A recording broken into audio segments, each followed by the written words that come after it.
The wind that came down off the Bull Mountains on that October evening in 1938 carried the smell of wood smoke and dying grass, and Silas Hawthorne sat on the porch of the house his father had built 80 years before, and he watched his grandson fidget the way a young man fidgets when he is about to get married in the morning. Nathaniel was 18 years old. He had his grandmother's dark hair and his mother's quiet way of watching the world, and tomorrow he would stand under the big pine on the hill above the valley and take Abigail Whitlock as his wife. The same pine where Silas had stood 40 years before. The same hill, the same promise, just with different names carved into it. Silas was 75 now. His hands shook a little when he lifted his coffee cup. And the cigar he was smoking was the first one of the day because his lungs did not take more than one anymore. But his eyes were still sharp, sharp enough to see the way Nathaniel kept looking out at the valley without really seeing it. The way a young man looks when his mind is racing ahead to a future he cannot quite imagine. Nathaniel, the boy turned. Come sit down. I want to tell you something before you go and marry that girl. Nathaniel pulled up the other rocker, the one Jonah had carved 50 years ago, back before his hands got too stiff to hold a chisel the right way. The boy sat down and the wood creaked, and somewhere out in the pasture a bull called low and long. Your grandmother, Silas said. Your grandmother Lottie. I buried her a year ago this month. I know, Grandpa. You came to the funeral, I remember. You stood between your mother and your Uncle Caleb, and you did not cry, and I was proud of you for that. A man can grieve without crying. Sometimes grief runs deeper when the eyes stay dry. Nathaniel nodded. He did not know what to say, so he said nothing, which Silas respected. A boy who knew when to be quiet was already halfway to being a man. But I want to tell you about her, not the way the family tells it at Christmas with the edges rubbed smooth. I want to tell you the real story, the story of how I chose her. Because you think you know what love is, son, and maybe you do, but tomorrow you are going to stand up under that pine tree and make promises you cannot yet understand. And I would rather you had the truth in your ears when you do it. Silas drew on the cigar. The tip glowed orange in the dusk. You think love comes to a man? You think it finds him. That is the story the world tells now with the moving pictures and the magazines. But I will tell you something the world has forgotten. A man chooses, a man decides. And sometimes, boy, a man rides 2,000 miles to go and take what he has decided on, and he stands down any fool who tries to stop him, and that is how a family gets built. Not by waiting, by choosing. Nathaniel smiled a little. You rode 2,000 miles for Grandma. I rode there and I rode back, and there were men on that road who would have killed me if they could. But that comes later. Let me start where the story starts. The winter of 97 going into 98, I was 34 years old and about to turn 35. My father had been dead 10 years. My mother had been dead 9. And I had come to understand something that was going to kill me if I did not act on it. He paused. The valley was going blue with evening. The Hawthorne name was going to die with me and my brothers if we did not find wives. And there were no women in these mountains. None that a man like me would bring home to the house my father built. Ezra Hawthorne had come to the Bull Mountains in the spring of 1858. He was 22 years old. He had walked out of Virginia with one horse, one rifle, and the silver pocket watch his own father had given him, and he had ridden west until the land opened up and told him to stop. That was how he told the story anyway to his 3 boys on the long winter nights when the snow piled up against the windows and the fire in the stone hearth was the only light in the world. Ezra had cleared the valley with his own hands, felled the Douglas fir himself, trees that stood 100 feet tall and weighed 300 pounds of length, and he had pulled them down the mountainside with a single draft horse and a length of rope he had braided from horsehair. He had fought off 2 parties of horse thieves and 1 grizzly bear in the first decade, and there was a scar on his left shoulder that never fully healed because the bear had gotten its teeth into him before he got the knife into its ribs. He had been alone for 4 years. Then Eleanor came. Eleanor Hawthorne had been a school teacher in Richmond before the war. She had come west in '62 on a wagon train, 20 years old and carrying a trunk full of books. And she had met Ezra at Fort Benton, where he had gone to sell beef to the soldiers. 3 months later, they were married. She bore Silas in '63, Caleb in '68, Jonah in '72. She taught all three boys to read by the light of a kerosene lamp. She taught them that a man who cannot read is a man who cannot think, and a man who cannot think is a man who cannot be free. She taught them Shakespeare and the Bible and the names of every star that crossed the sky over Hawthorne Hollow in summer. Ezra died in '88. Black lung, the doctor said, from 40 years of powder smoke and the forge. Eleanor died a year later. The doctor said pneumonia. Silas always believed it was grief. Silas was 25. Caleb was 20. Jonah was 16. I thought we would lose the place, Silas told Nathaniel. I stood by my father's grave the day after we buried him, and I looked out at all this land, all this work he had done, and I thought it was too much for three boys to hold on to. Your Uncle Jonah was still a child. Your Uncle Caleb was still learning what a man does. And I was a kid myself, pretending to be grown because somebody had to. He smiled then, and the smile was old and soft. But Jonah took my hand, my little brother, 16 years old. He took my hand and he said, Silas, I am not going anywhere. We will build this thing together. And Caleb, that fool kid who had always been the one laughing and teasing and running off with the horses, he stopped laughing for a whole year. He worked like three men. He slept 4 hours a night. He never complained, not once. The cigar had gone out. Silas did not bother to relight it. We closed the door on the world, the three of us, and we kept the ranch alive. 10 years passed. By the winter of 1897, the ranch was prospering. The herd was up to 800 head. Caleb had built a name for himself as a horseman, the kind people rode 50 miles to do business with because his horses never broke wrong. Jonah had taken the forge and the workshop his father had left him and turned them into something larger, something that produced furniture and ironwork that got sold as far south as Denver. But there were no women at Hawthorne Hollow. There were no women because there were no women anywhere.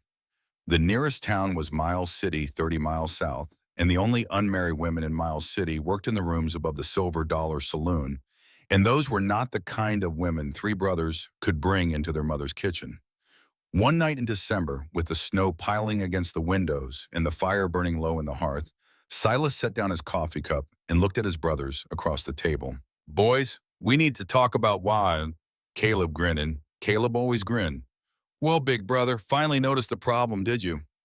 Jonah did not grin. Jonah never grinned. He looked up from the piece of bridle he was repairing, and he said what he always said, which was the thing no one else wanted to say. If you do not marry Silas, this ranch dies with us. There will be no children, no one to pass the land to.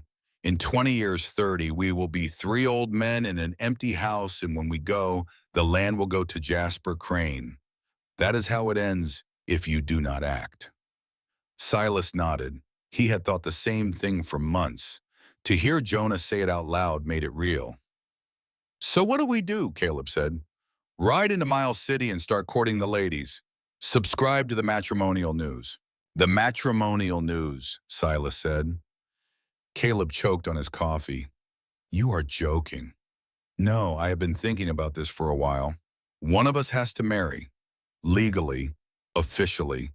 And that is going to be me because I am the eldest and because the house goes to the oldest son and because I have thought about this longer than either of you. You two will go on living here, same as always.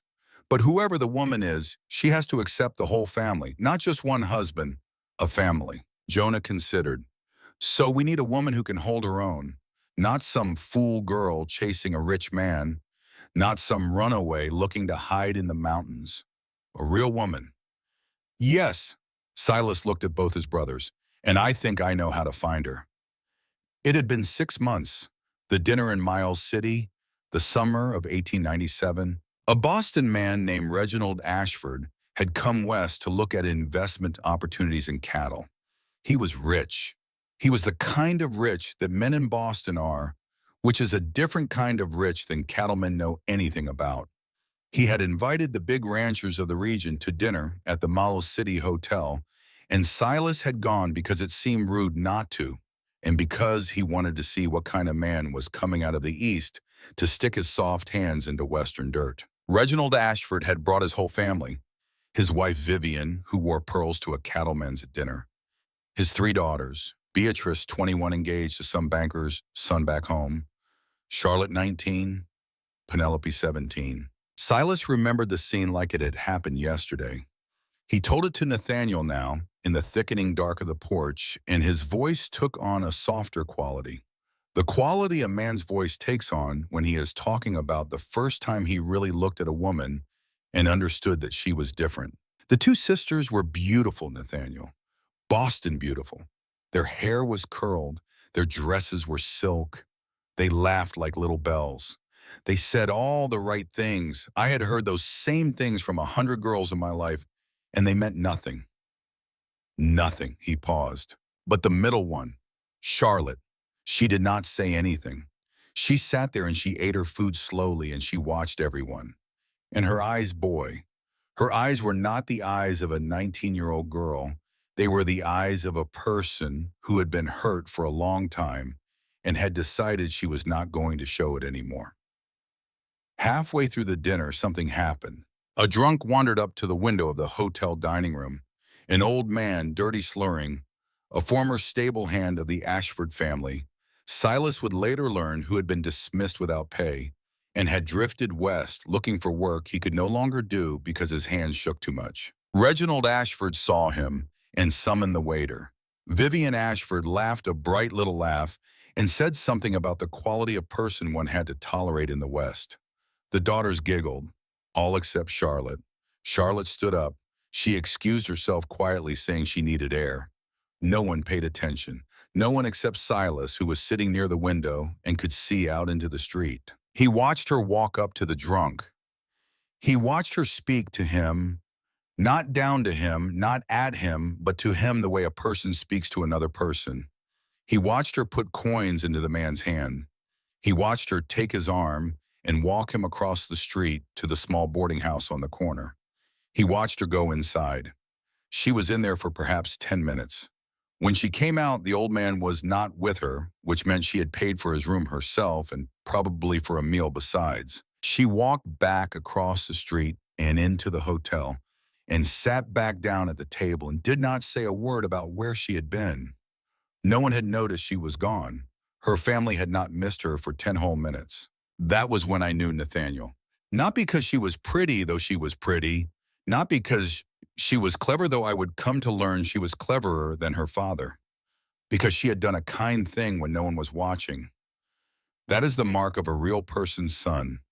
You will meet 1,000 people in your life who are kind when the lights are on. Very few of them are kind in the dark. Silas spent the next 6 months thinking about Charlotte Ashford. He wrote to friends of friends in Boston. He learned things. He learned she was called sharp-tongued by her family. He learned she had been paraded in front of every eligible bachelor in Boston since she was 16, and not one of them had proposed because she had a way of asking questions that made men feel stupid.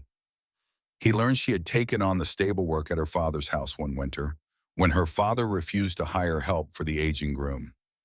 He learned she had pulled a stray dog out of the frozen Charles River with her own hands. And he learned that her family thought of her as a problem, as a burden, as a thing they wished they could be rid of. That was the girl I wanted, Silas said. That was the girl for Hawthorne Hollow. They wrote the letter together. The three brothers. Jonah did the writing because his hand was the steadiest, and the letters he made came out like they had been drawn by a schoolmaster. Silas dictated. Caleb paced behind them, chewing on an unlit cigar, suggesting and revising. They argued over the letter for 3 nights. In the end, it was Silas who wrote the line that mattered.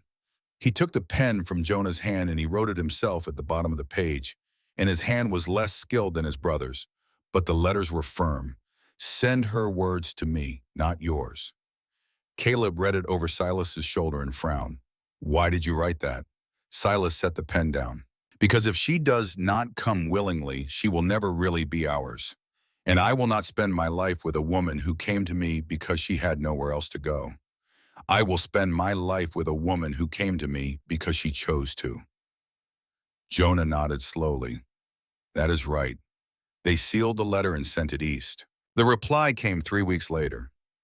Reginald Ashford accepted the proposal on behalf of his daughter. There were conditions.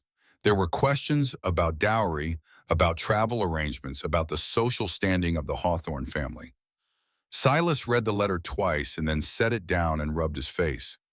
He sold her, Caleb said quietly. He sold her like a heifer.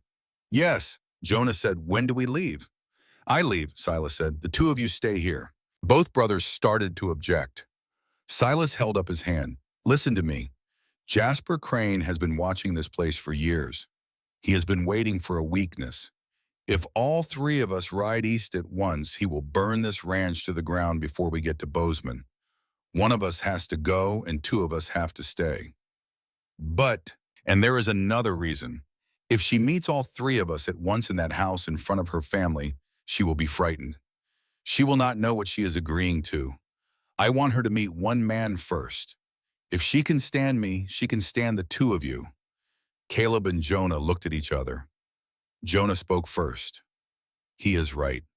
Caleb scowled and then sighed and then nodded. Go get her, big brother. Silas left 3 days later. He took 2 Colt revolvers that had belonged to his father. He took his Winchester. He took $200 in gold coin. And he took the silver ring his mother had worn for 30 years, a plain band with a single small turquoise stone his father had found in the Yellowstone River in 1864. He rode to Miles City. He took the train east. 5 days to Boston. He watched the country change outside the window, the open plains giving way to small towns giving way to bigger towns giving way to cities. By the time they pulled into Boston's South Station, he had not seen a horizon in 2 days, and he felt a strange small panic in his chest that he had never felt before in his life. I tell you what, Nathaniel, a mountain man in Boston in 1898, I felt like a grizzly bear walking into a china shop. The streets were paved in stone. The lights burned all night. The women wore dresses so thin you could almost see through them, and the men wore shoes so shiny I could see my own reflection. And the smell, Lord, the smell, the sewers and the perfume and the coal smoke all mixed up together. I thought I was going to be sick. He hired a carriage to Beacon Hill. The Ashford house was a 3-story brownstone with tall windows and a trimmed garden. The housekeeper opened the door and looked him up and down. She saw the leather coat, the mud on his boots from the walk up the hill, the wide-brimmed hat in his hand. Her mouth made a small, tight line. What is your business? Silas Hawthorne. I am here for Charlotte. The housekeeper hesitated. Silas watched her weigh whether to let him in or leave him on the step. Finally, she stepped aside because the letter from her employer had told her this man was expected, even if this man did not look like anything she had expected. He was shown to the parlor. He was told Mr. Ashford would be with him shortly. He was left alone. The walls between the rooms in that house were thin, the kind of thin that only rich people put up with because they live quietly and assume everyone else does too. Silas had been standing in the parlor for perhaps 2 minutes when he heard the voices from the next room, a tea room he guessed from the clinking of china. He heard Vivian Ashford's voice first, high bright relieved. Thank the heavens he has come for her. I thought we would be stuck with that sharp-tongued creature forever. Laughter, Reginald's deep chuckle, Beatrice's tinkling little sound, Penelope's sharper giggle. Then Beatrice. Whoever this man is, he must be a fool. Who chooses Charlotte over me or Penelope? Who does that?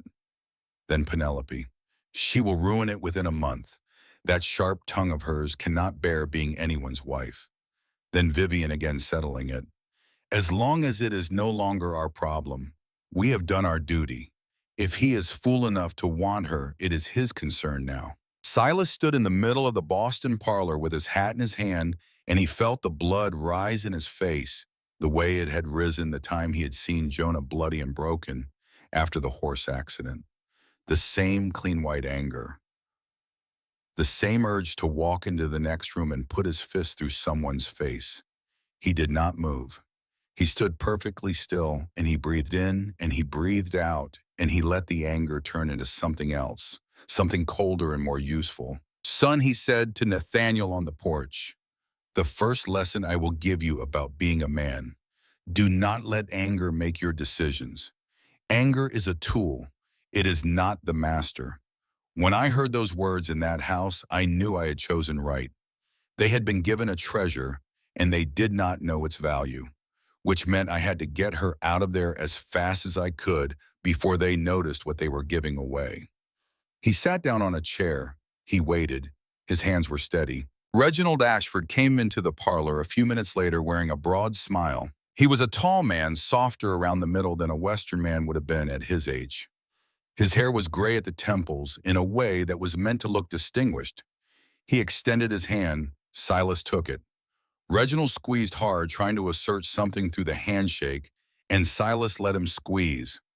Silas's hand had sawed timber and set horseshoes and lifted fence posts 10 hours a day for 20 years. Reginald Ashford was a man who counted money for a living. The handshake told Silas everything he needed to know. "Mr. Hawthorne, how was your journey?" "Long. I would like to see Charlotte." Of course, of course. But first a few details. My daughter's dowry." "There is no dowry," Silas said. Reginald blinked. "Excuse me?" "I am not taking any of your money. I am marrying your daughter because of her, not because of her inheritance. I will not accept a single dollar, and I will not give you one either. This is a marriage, Mr. Ashford. It is not a transaction." Reginald's smile wavered. He recovered it quickly, but not quickly enough. Silas saw it slip. He saw the flicker of panic behind the smile, and he understood at that moment what he had only suspected before. Reginald Ashford needed the dowry, needed it, which meant Reginald Ashford was bankrupt or close to it, which meant this whole arrangement from Reginald's side had been an attempt to get rid of a daughter while also extracting cash from the man who took her. "Ah," Reginald said. "Yes, of course, how very generous. I will fetch my daughter." He left the room. Silas was alone again, and he turned the mother's ring over in his pocket, and he wondered for the first time since he had left Montana whether he had been wrong about Charlotte Ashford, whether she would walk into the room and be the same kind of creature as the rest of them, whether the dinner in Miles City had been a trick of the light. The door opened. Charlotte Ashford walked in. She was taller than he remembered. Her hair was pulled back, simply no curls, no ribbons. She wore a gray dress, not silk, wool, a working dress in a house full of silk. Her hands were clasped in front of her, and her eyes, Lord, her eyes, were the same eyes he had seen in the Miles City Hotel, but they had grown a year and a half older, and they had a wariness in them now that had not been there before. The look of a deer that has been shot at once and knows the next bullet might come at any moment. "Miss Ashford, Mr. Hawthorne." Reginald was still in the doorway. Silas looked at him. "Leave us, please." It was not a request. Reginald frowned, but he went and he shut the door behind him, and the two of them were alone in the Boston parlor with the late afternoon light coming in through the tall windows.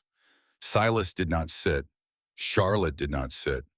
They stood facing each other, maybe 8 feet apart, and for a long moment neither of them spoke. Silas broke the silence. "You do not have to go with me." Charlotte's eyes narrowed a fraction. "I beg your pardon." "If you do not want to come, you can say no. I will leave. I will not ask you again. I rode 2,000 miles to get here, and I will ride 2,000 miles back alone, if that is what you choose. But it has to be your choice." "Why?" "Because it has to be. You do not know me, Mr. Hawthorne. I know enough." That is a strange thing to say. 6 months ago in Miles City, there was a man outside the hotel, an old drunk. Your family wanted to have him removed. You stepped outside. You gave him money.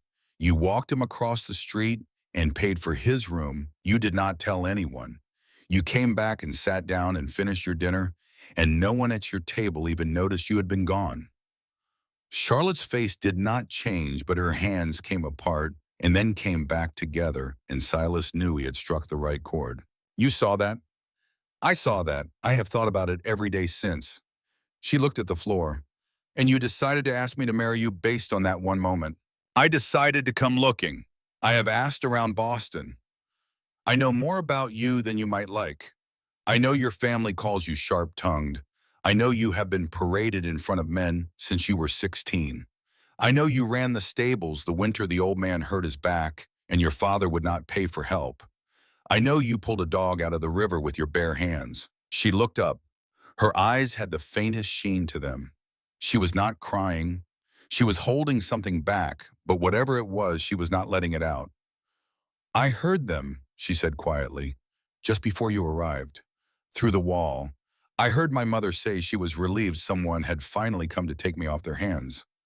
I heard them too. Her eyes came up sharper. You heard thin walls? She made a small sound. Sound. It was not quite a laugh. It was the ghost of a laugh, bitter and surprised. Then you know what you are marrying into. I know who I am marrying, a woman whose family does not deserve her. She turned her face away. I am not soft, Mr. Hawthorne. I am not sweet. I do not smile when I do not mean it. I do not apologize for telling the truth. Truth, if any of that is going to be a problem, it is not. You do not know that yet. I know it. She was silent for a long moment. He could hear her breathing. He could hear a clock ticking somewhere in the house. He could hear a horse pass on the street outside. Tell me, she finally said, what I am agreeing to. And Silas told her. He told her about his brothers. Caleb, 30 years old, a horseman, loud and warm and full of jokes and songs. Jonah, 26, a blacksmith and a carpenter, quiet as a winter night and stronger than an ox. Both of them living in the same house Silas lived in. Both of them treating her as a sister, never as a wife. Only Silas would be her husband. That part had been settled between the brothers years ago and would not change. He told her about this ranch, the valley, the stone house their father had built, the mountain that stood watch over it, the herd, the horses, the 6 ranch hands who worked the land year-round, and the extra hands brought on for the roundup each fall. He told her about the weather, the winters that could kill a man who was foolish enough to go out in shirt sleeves, the summers that could dry a creek to dust, the storms that came down off the mountain with no warning, the wolves, the bears, the rattlesnakes in the high pasture in August. He told her about Jasper Crane. He told her honestly, a powerful man, a dangerous man, a man who wanted the Hawthorne land and would not stop wanting it, a man who had killed other men for less. He told her she would not be safe, not the way women in Boston were safe. And he told her the last thing, the most important thing. If you come and if you hate it, I will bring you back. I will bring you anywhere you want to go. I will pay your way. I will not hold you. If after a month you want to leave, you leave. If after a year you want to leave, you leave. You are coming to Montana as a free woman. You will remain a free woman. That is the only promise I can make that matters. Charlotte looked at him for a very long time, and then slowly she lifted her chin. And Silas would remember that gesture for the rest of his life, because in that single motion, he saw the whole of her future self. The woman she was going to become, the spine that had been bent but never broken, the fire that her family had tried to put out and failed. I will come, she said, but not because I am grateful, and not because I think you are rescuing me. I will come because staying here will kill me slowly, and at least in your mountains it will be quick. That is reason enough. Silas handled the rest of the family before they left. Reginald tried one more time to extract money using words like travel expenses and trousseau allowance and family contribution, and Silas refused each one flatly, not unkindly, but with the kind of finality that told Reginald the subject was closed. I will not give you $1, Silas said in front of the whole family in the foyer, with Charlotte's trunk already loaded in the carriage outside. But I will give you this, a warning. If any of you attempts to contact Charlotte after today without her invitation, I will know, and I will not be pleased. Vivian Ashford drew herself up. Are you threatening us, sir? No, ma'am. I am informing you. There is a difference. Beatrice, who had been standing apart from the others, stepped closer to Charlotte. Silas watched the older sister's face carefully. There was something there. Not warmth, not love, but a flicker of something almost like regret. Beatrice leaned in and whispered just loud enough for Silas to hear. Take care of yourself, sister. Charlotte did not respond. She walked past Beatrice, past her mother, past her father, and she walked out the front door without looking back. Silas followed her. He closed the door behind him. They rode in silence to the train station. Silas had booked them separate compartments on the train west.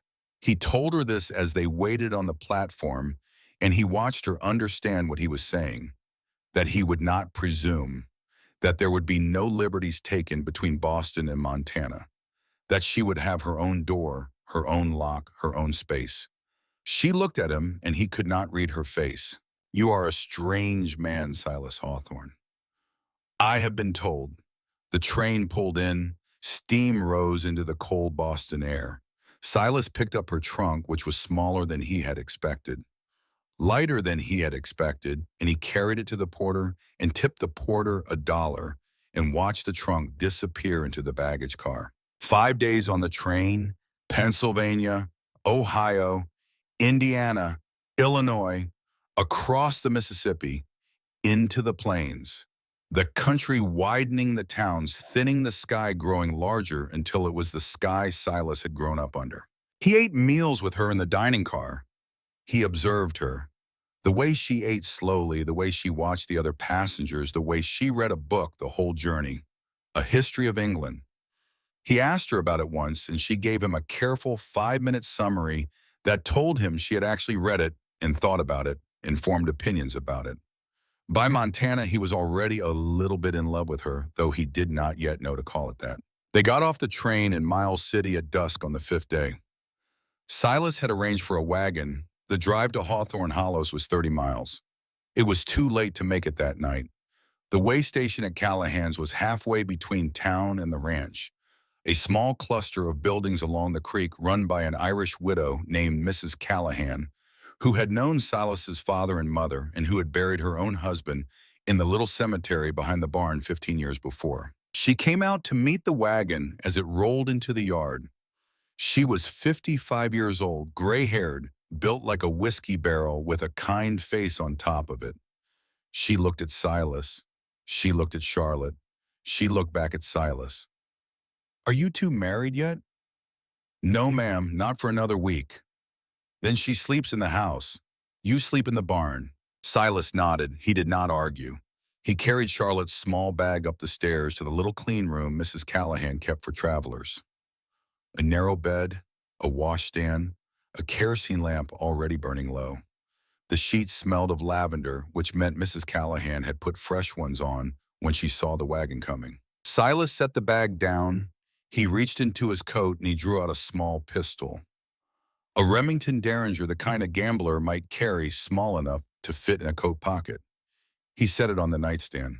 Charlotte looked at it. What is that for? If anything happens in the night, you shoot, no hesitation. I will be in the barn, 20 yards from this window. I will hear the shot and I will come. You think something will happen? No, I do not. But a man prepare for every possibility. That is how a man keeps a woman safe. She looked at the pistol and then at him. I have never fired a gun. I will teach you when we get to Hawthorne Hollow, but tonight, point, squeeze, that is all. He turned to go. She spoke softly, almost to herself. Silas. He stopped at the door.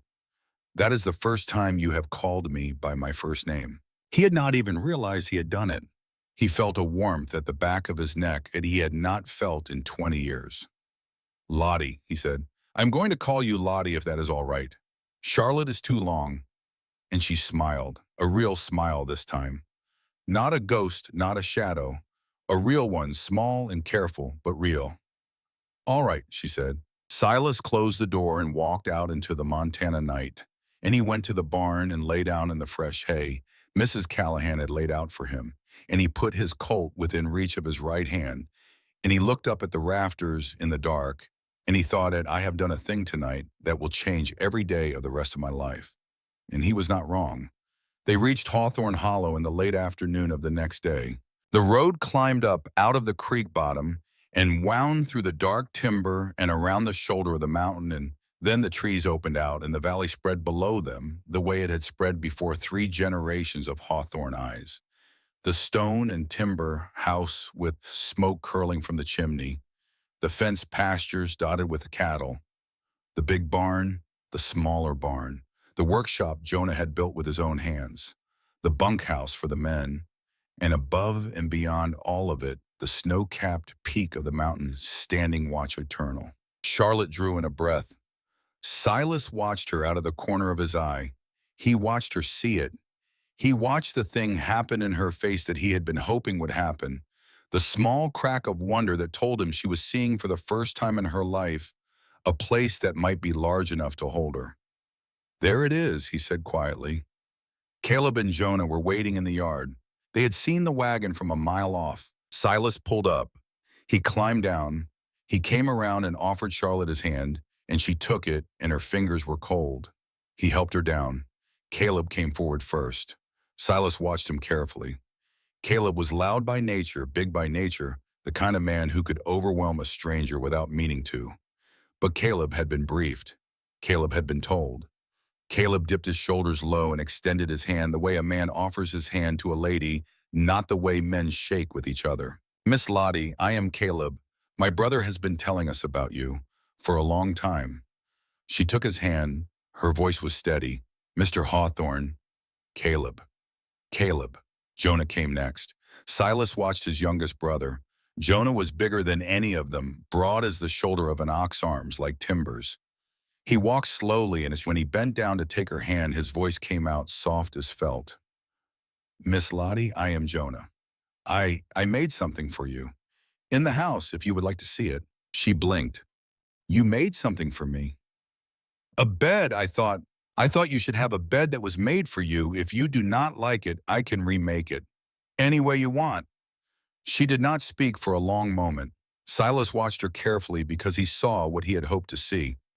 The woman whose own family had celebrated her departure was now standing in the yard of a stranger's ranch being told that a stranger had spent weeks building a bed for her.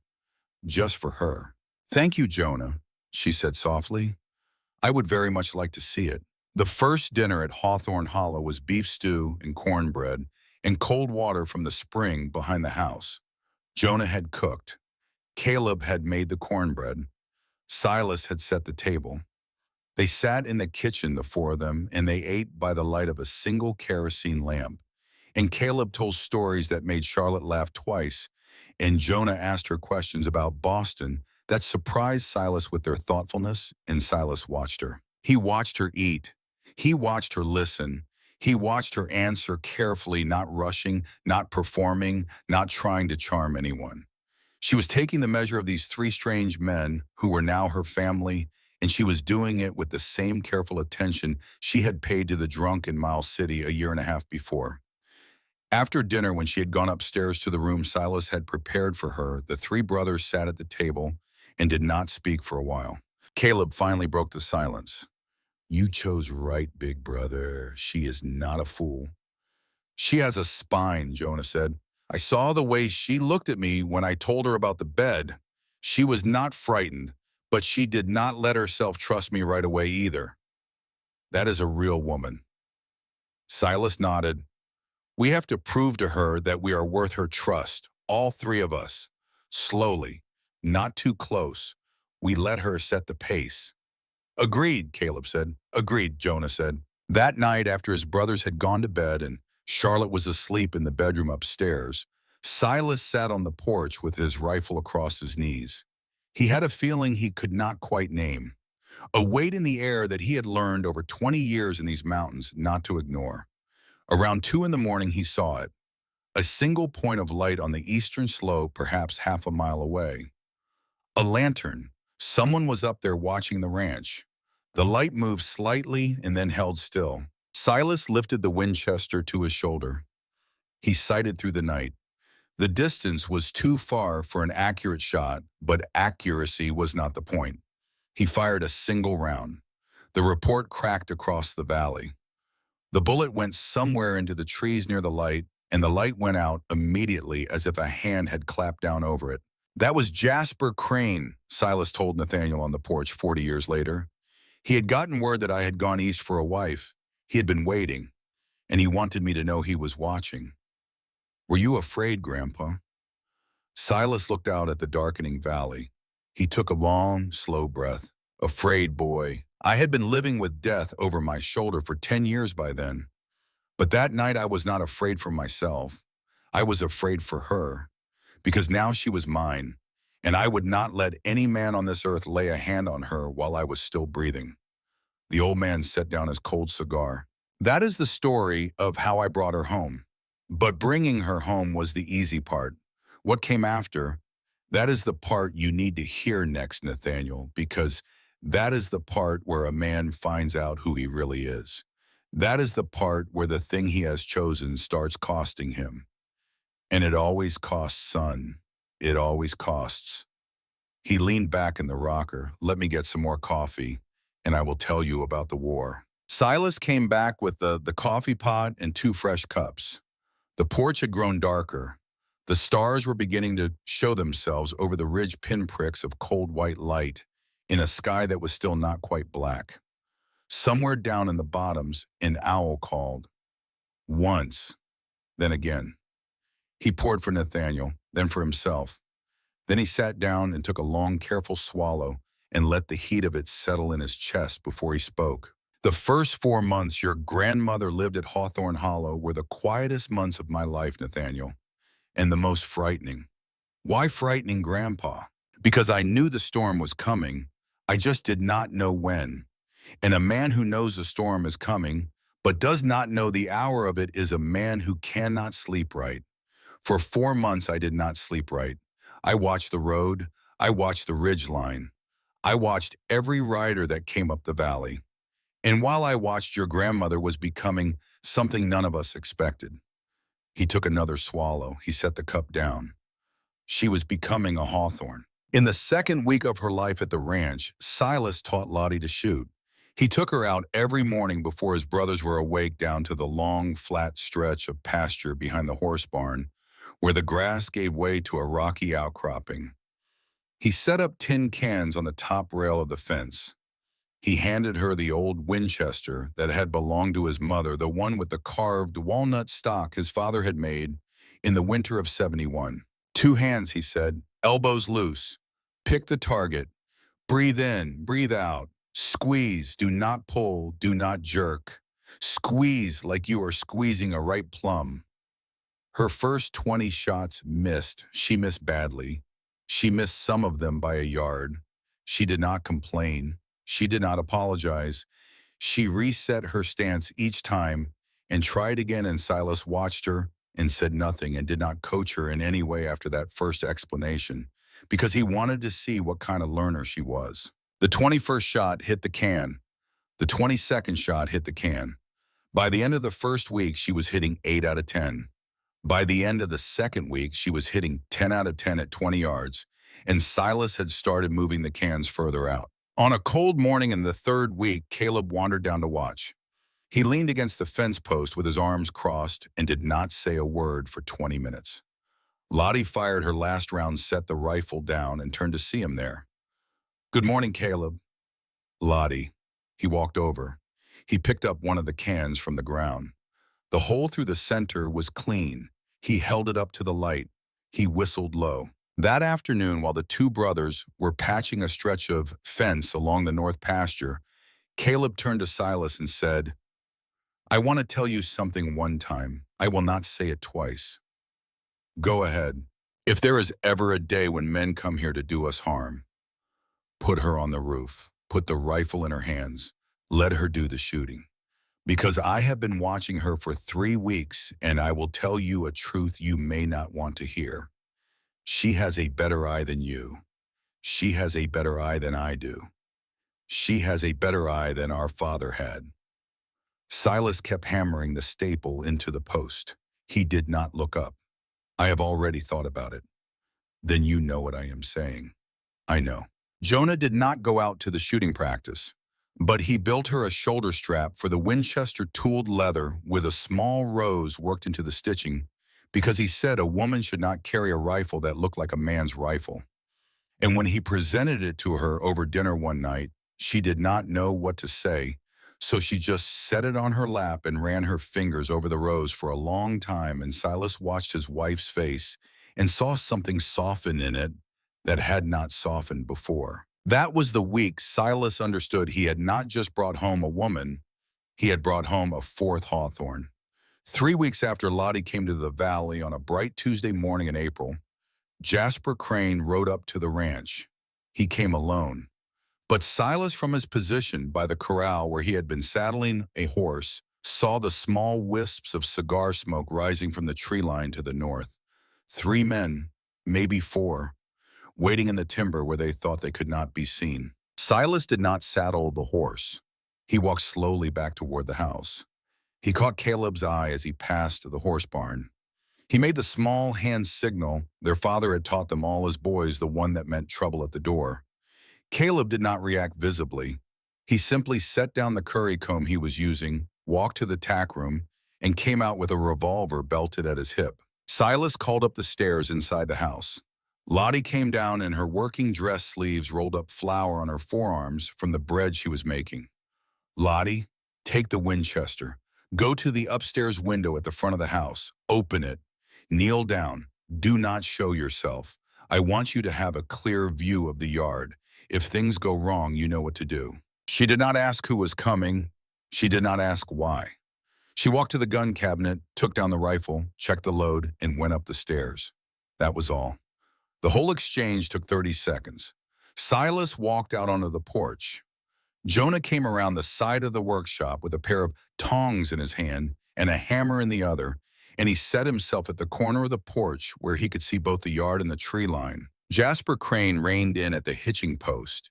He did not dismount right away. He sat on his horse and he looked at the porch. He looked at the house. He looked up at the upstairs window where the shutter had moved just slightly.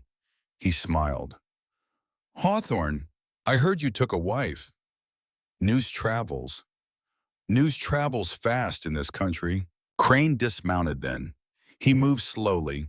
He was in his early 50s, heavy-set with a thick silver mustache, and the wind-reddened face of a man who had lived outdoors his whole life. His coat was a fine black wool that did not belong to these mountains. His boots were hand-stitched.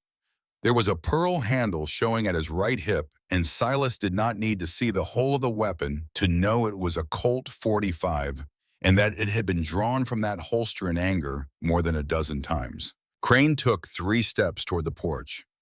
He did not come closer. I came to offer my congratulations and my condolences. Condolences. It is a hard country for a Boston woman. I would hate to see a fine lady suffer here when she could have comforts elsewhere. Crane smiled thinly. I came to make you an offer, Hawthorne, a good one. Now that you are a married man, you need to think about the future, about security, about what happens to a woman when her husband is out riding fence line and a misfortune occurs. I can provide that security for the right price.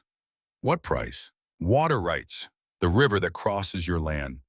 I pay you triple market rate for the access. You become a wealthy man. Your wife wants for nothing. And I guarantee. Crane paused. His eyes drifted up to the upstairs window again. I guarantee no one troubles your lovely family. Silas felt Jonah shift at the corner of the porch. He felt Caleb come up behind him in the doorway. He did not move. The answer is no. You have not even heard the figure. I do not need to hear the figure. This is my father's land. It will be my son's land. It will never be yours, not for any price. Crane's smile thinned further. His eyes went back up to the window. She is a handsome woman from what I am told. It would be a shame if anything were to happen to her. Jonah took a single step forward. His hand went tight around the tongs. Silas held up his palm without looking at his brother. Not yet. Not yet. Silas walked down the porch steps. He walked until he was 3 paces from Crane. His voice dropped so low that Lottie, kneeling at the upstairs window, with the Winchester braced against her shoulder, could just barely make out the words. Crane, you listen to me carefully. I am going to say this once. If you touch my wife, if you speak to her, if you look at her in a way I do not like, if I find one thing of yours within 10 miles of this valley that should not be her, I am going to ride out to your ranch. I am going to do what needs to be done. Do you understand me? Crane's eyes came down from the window. They met Silas's eyes. Something moved behind them that Silas had seen before in men. The small recalibration, the reassessment. Crane had come here to frighten. He had come with a threat in his pocket, like a card he could play at any moment. And he was realizing slowly that the card might not be worth what he had thought. You talk big, Hawthorne. I do not talk, I promise. Crane held the stare a beat too long. Then he turned. He mounted. He wheeled his horse around. Before he rode out of the yard, he looked up one more time at the window. One day, Mrs. Hawthorne, he called up loud enough for the whole valley to hear. One day you will wish you had stayed in Boston. Then he spurred his horse and was gone. The 3 brothers stood in the yard until the sound of the hooves had faded down the road. Then Silas looked up at the window. Lottie, come down. She came down with the rifle still in her hands. She was pale, but her hands were steady. She set the rifle on the table inside and she sat down at it and she put her hands flat on the wood to keep them from shaking. Silas sat down across from her. Caleb and Jonah stood in the doorway. That was him, she said. That was him. He will come back. Yes, he will. She looked up at Silas then, and Silas saw in her face something he had not seen before, something he had only heard about from men who had been to war and come back changed. A calculation, a cold, clear willingness to do what needed to be done. Then we make sure that when he comes back, he regrets it. 2 weeks after Crane's visit, Jonah came walking back from the north pasture at mid-morning with his face set hard. He found Silas in the horse barn. Big brother, you need to see this. They rode out together. 5 head of cattle lay dead along the creek that cut through the north grazing land. 2 more were down and shaking. Silas dismounted. He knelt by the creek. He bent low over the water, and he smelled something that should not have been there. A faint, bitter tang under the clean, cold smell of mountain runoff. Arsenic, he said, or something close to it. Caleb rode up behind them. He had the same look on his face Silas had, a quiet, killing look. It is Crane. We cannot prove it. We do not need to prove it. We know it. That night at supper, Lottie listened to the 3 brothers talk around the table. She listened, and she did not speak for a long time. Then she set her cup down. The river, she said. All 3 men looked at her. The river runs through our land before it runs through his. We have the upstream rights. We can legally divert it, force his cattle to walk 3 extra miles for water. Silas looked at her. That is a hard move, Lottie. That is a move that says we are going to war. He started the war when he put poison in our water, Silas. We are only answering. Caleb grinned. It was not a pleasant grin. I like your wife, big brother. They built a diversion dam over the next 4 days. Legal, surveyed, witnessed by 2 ranch hands from a neighboring spread. Within 10 days, Jasper Crane's cattle were walking an extra 3 miles for water, and Jasper Crane was losing weight off his herd and losing money off his operation. It was Lottie's first shot in the war. It would not be her last. 2 months passed. Summer came down into the valley. The grass grew tall. The calves fattened in the high pasture. Lottie learned to cook what 3 Hawthorne men actually ate, which was not what the cookbooks in her small collection had taught her. She learned to kill a chicken. She learned to milk the cow. She learned to read the sky for weather. She learned the names of every horse in the stable and which of them would take sugar from her hand and which would bite her fingers off if she was not careful. And then a letter came from Boston. The rider brought it up the valley in the middle of July. Silas was down at the south pasture. Lottie was at the house. She took the letter from the rider and she looked at the handwriting on the envelope, and her face went hard.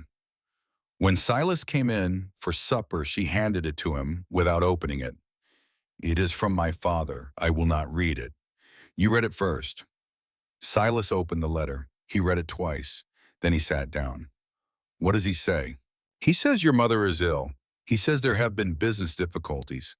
He says he is considering a trip west to establish new connections. He says he may be in Miles City within the month." Lottie's face did not change. "He is coming for money. He is coming to find the richest man in the territory and sell his soul to him." That would be Jasper Crane. Silas set the letter down on the table. He looked at his wife across the candle flame. "You understand what this means." "I understand perfectly." He called Caleb and Jonah in. He showed them the letter. The four of them sat around the kitchen table in the long summer twilight, and they talked the way a family talks when the family is planning for a war. "Old Samuel has a friend in Miles City," Silas said. "Henry Bell. He runs the Lincoln Hotel. If a man named Reginald Ashford checks in, we will know within a day. If that man meets with Jasper Crane, we will know within a day. And then we will know exactly what we are up against." Lottie said, "My father will not come here. He will not face me. He is a coward. He will stay in Miles City, and he will work as poison from there. Then we do not go looking for him. We wait. We let them come to us." Jonah spoke quietly. "And what about Lottie? If they hurt her, if they try to take her?" "They will not take her." Silas looked at his wife. "This is your father. This is your decision. Do you want to see him?" She did not hesitate. "No, I do not. I do not have anything to say to him. And I do not want him on this land, not for any reason. If he comes to this gate, you send him away. That is the only answer I have." "Then that is the answer." 3 weeks later, the message came from Henry Bell in Miles City. Reginald Ashford had arrived on the Tuesday train. Within 48 hours, he had been seen at the Silver Dollar Saloon in a long, quiet conversation with Jasper Crane. They had shaken hands when they parted. Silas rode to Miles City alone to see it for himself. He wore a long coat and a low hat, and he sat in the dark corner of the Silver Dollar for 2 hours on a Friday night, and he watched the two men meet for a second time. He watched them speak for an hour and a half. He watched money change hands. Not a lot of money. An earnest sum, a first payment. He rode back to Hawthorne Hollow that same night. He did not sleep until he got there. He came into the kitchen at 3 in the morning, and he found Lottie awake at the table, a lamp burning low, a cup of cold coffee in front of her. "You have been waiting up." "I could not sleep." He sat down across from her. He took her hand. His hand was trembling a little, and he did not know whether it was the fatigue of the ride or the weight of what he was about to say. "They have made a deal. Your father is going to use his Eastern connections. Lawyers, bankers, men who can file false claims and push false cases in the territorial courts. Crane is going to supply the muscle on this end. Together they mean to break us. If we fall, Crane buys the land for pennies, and your father gets a share for his trouble." Lottie closed her eyes. "I knew he was capable of many things. I did not know he was capable of this. A desperate man is capable of anything, and your father is a desperate man."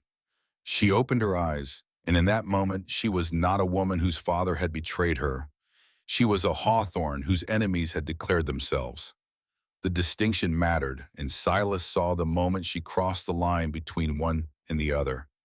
"Then we prepare for a war," she said. "Yes. Tell me what I can do." 2 weeks after the meeting in the Silver Dollar, Jonah was ambushed on the road back from town. He had gone into Miles City alone to buy nails and a new set of files for the forge. Silas and Caleb had both offered to go with him. Jonah had waved them off. It was a bright Thursday morning. The road was clear. He would be back before supper. He took a pistol in his saddlebag, but he did not wear it on his hip, because Jonah was not the kind of man who wore a gun where people could see it. They jumped him at the switchback in the timber 6 miles out from the ranch. 3 men, all of them masked. They shot his horse first, dropped it under him, and Jonah went down hard. He reached for the pistol in the saddlebag, and one of them kicked it out of his hand. Then they went to work on him. They did not shoot him. Silas would understand later why. They had been given specific orders. No bullet. A bullet is easy to identify. A bullet is evidence. A beating is just a beating, and a beating leaves questions but no answers. They broke his right arm. They broke 3 ribs. They kicked his face until it was swollen, almost closed. They left him in the ditch beside the road, and they took his horse and they rode off. Old Samuel found him 4 hours later. Samuel had gone out looking for him when he had not come back by the time the sun was low. Samuel brought him home across the saddle of his own horse like a dead man, and when they rode into the yard at Hawthorne Hollow, Lottie came out onto the porch and saw her youngest brother-in-law bloody and broken, and the sound that came out of her mouth was not a sound Silas had ever heard from her before. They brought Jonah into the house. Lottie took over. She had old Samuel boil water. She had Caleb ride for the doctor. She cleaned Jonah's face with her own hands slowly, carefully, and while she was doing it, Jonah opened his good eye, and he looked at her, and he tried to speak, and she hushed him. "Do not talk, Jonah. Save your strength." He closed his eye. Silas stood in the doorway. His hands were shaking, not with grief, with a rage he had not felt in his life. He turned and he walked out of the house, and he went to the gun cabinet, and he took down both Colts, and he began to load them. Lottie came out of the bedroom. She saw him at the cabinet. She walked across the room, and she put her hand flat on top of his right hand, stopping him from sliding the next cartridge into the cylinder. "Silas, move your hand." "No." "Lottie, move your hand." She did not move it. She stepped in front of him. She was 5 inches shorter than he was. She had to tilt her head up to meet his eyes. "Silas, listen to me. If you ride out of this yard tonight in this state with your anger up to your throat, you are going to die. Crane has 20 men. You have 2. Me and Caleb. Jonah cannot ride. Old Samuel cannot ride fast. The odds are not what you think they are, and you will die, Silas. You will see a for nothing. And then where will we be?" He touched my brother. "Your brother is alive. If your brother is in that room alive because Samuel found him in time. If you go out tonight, Jonah will wake up tomorrow and find out his big brother rode off to die for his honor. Is that what you want for him?" Silas stared at her. "You think I can let this pass? I think you can make them pay for it properly. With a plan, with a cold heart, with everything we have at a time we choose. Not tonight, not in the dark, not alone." She took the loaded Colt from his hand. She set it back in the cabinet. She closed the cabinet door, and she turned the small key in the lock, and she slipped the key into the pocket of her apron. Silas stood there breathing. He was a man who had not been stopped by anyone in a long time. He was a man who had not been told no by a woman in his entire adult life. And he was a man who in that moment understood something about the woman he had married. She was not afraid of him. She was not afraid of what he was capable of. She was standing in front of the thing in him that would have killed him, and she was refusing to let it out. He lowered his head. He let out a breath that was half a sob and half a growl. All right.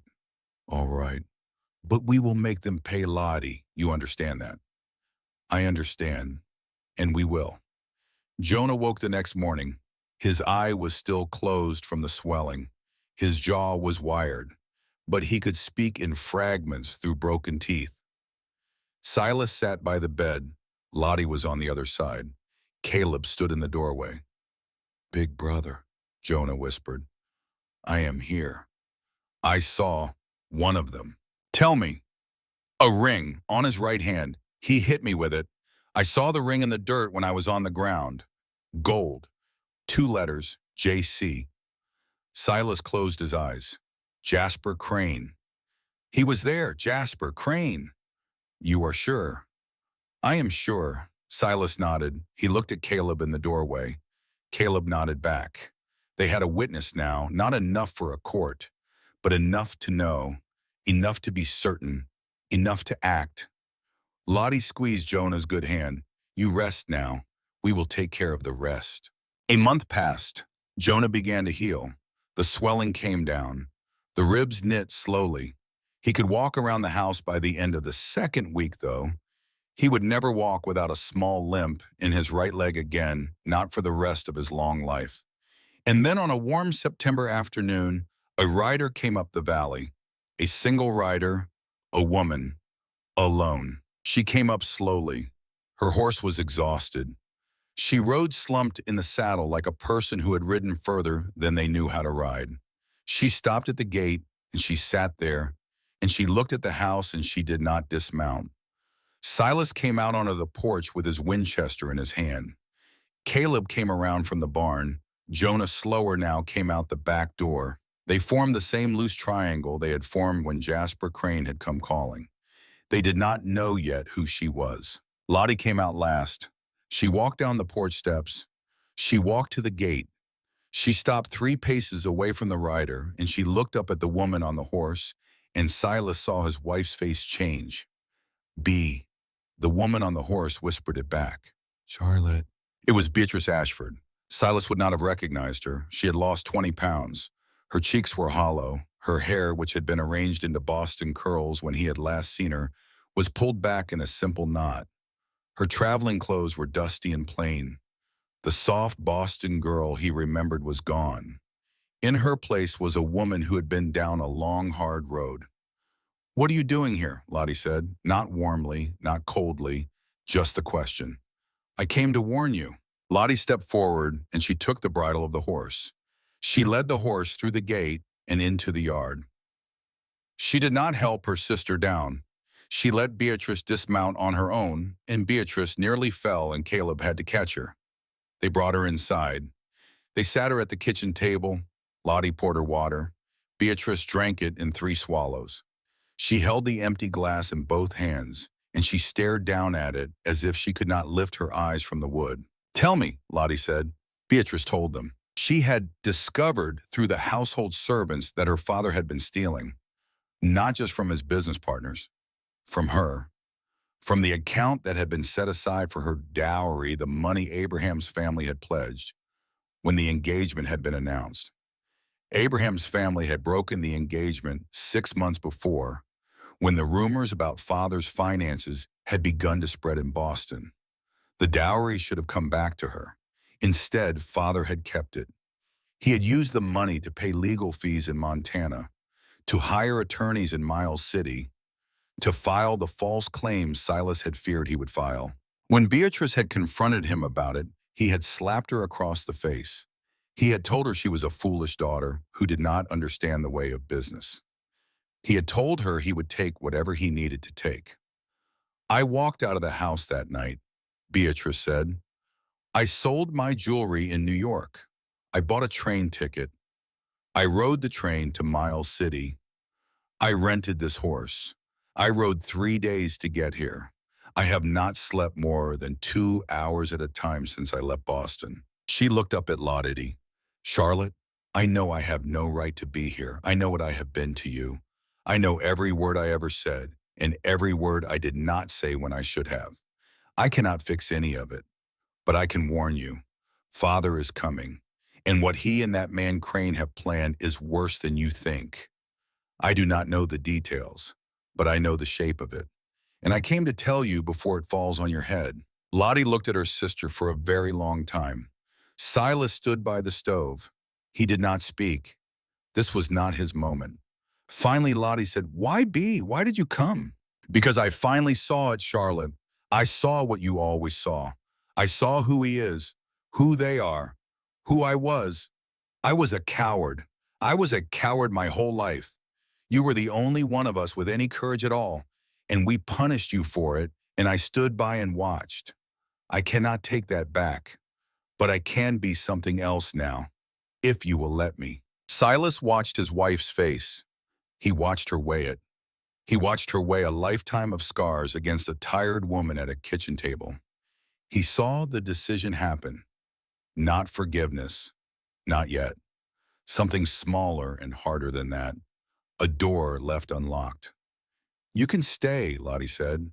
You can stay in the guest room. You will eat what we eat. You will help with the work. You will tell me everything you know about our father, and we will see what comes after that. Beatrice closed her eyes. Tears ran down her face, and she did not wipe them. Thank you. That night after Beatrice had been put to bed, Silas and Caleb and Jonah and Lottie sat in the kitchen, and they made their plans. They had perhaps 2 weeks, maybe 3, maybe less. Silas called in every man he knew. He sent Caleb to Miles City with a list of names. Veterans, old soldiers who had fought in one war or another and who knew how to follow orders in a fight. Caleb came back 4 days later with 4 of them.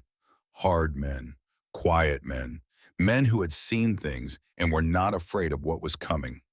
Silas added them to the 6 hands he already had on the payroll, 10 men plus the 3 brothers plus Lottie, 14 fighters. They laid in supplies, ammunition, food, water in barrels set throughout the buildings in case of fire.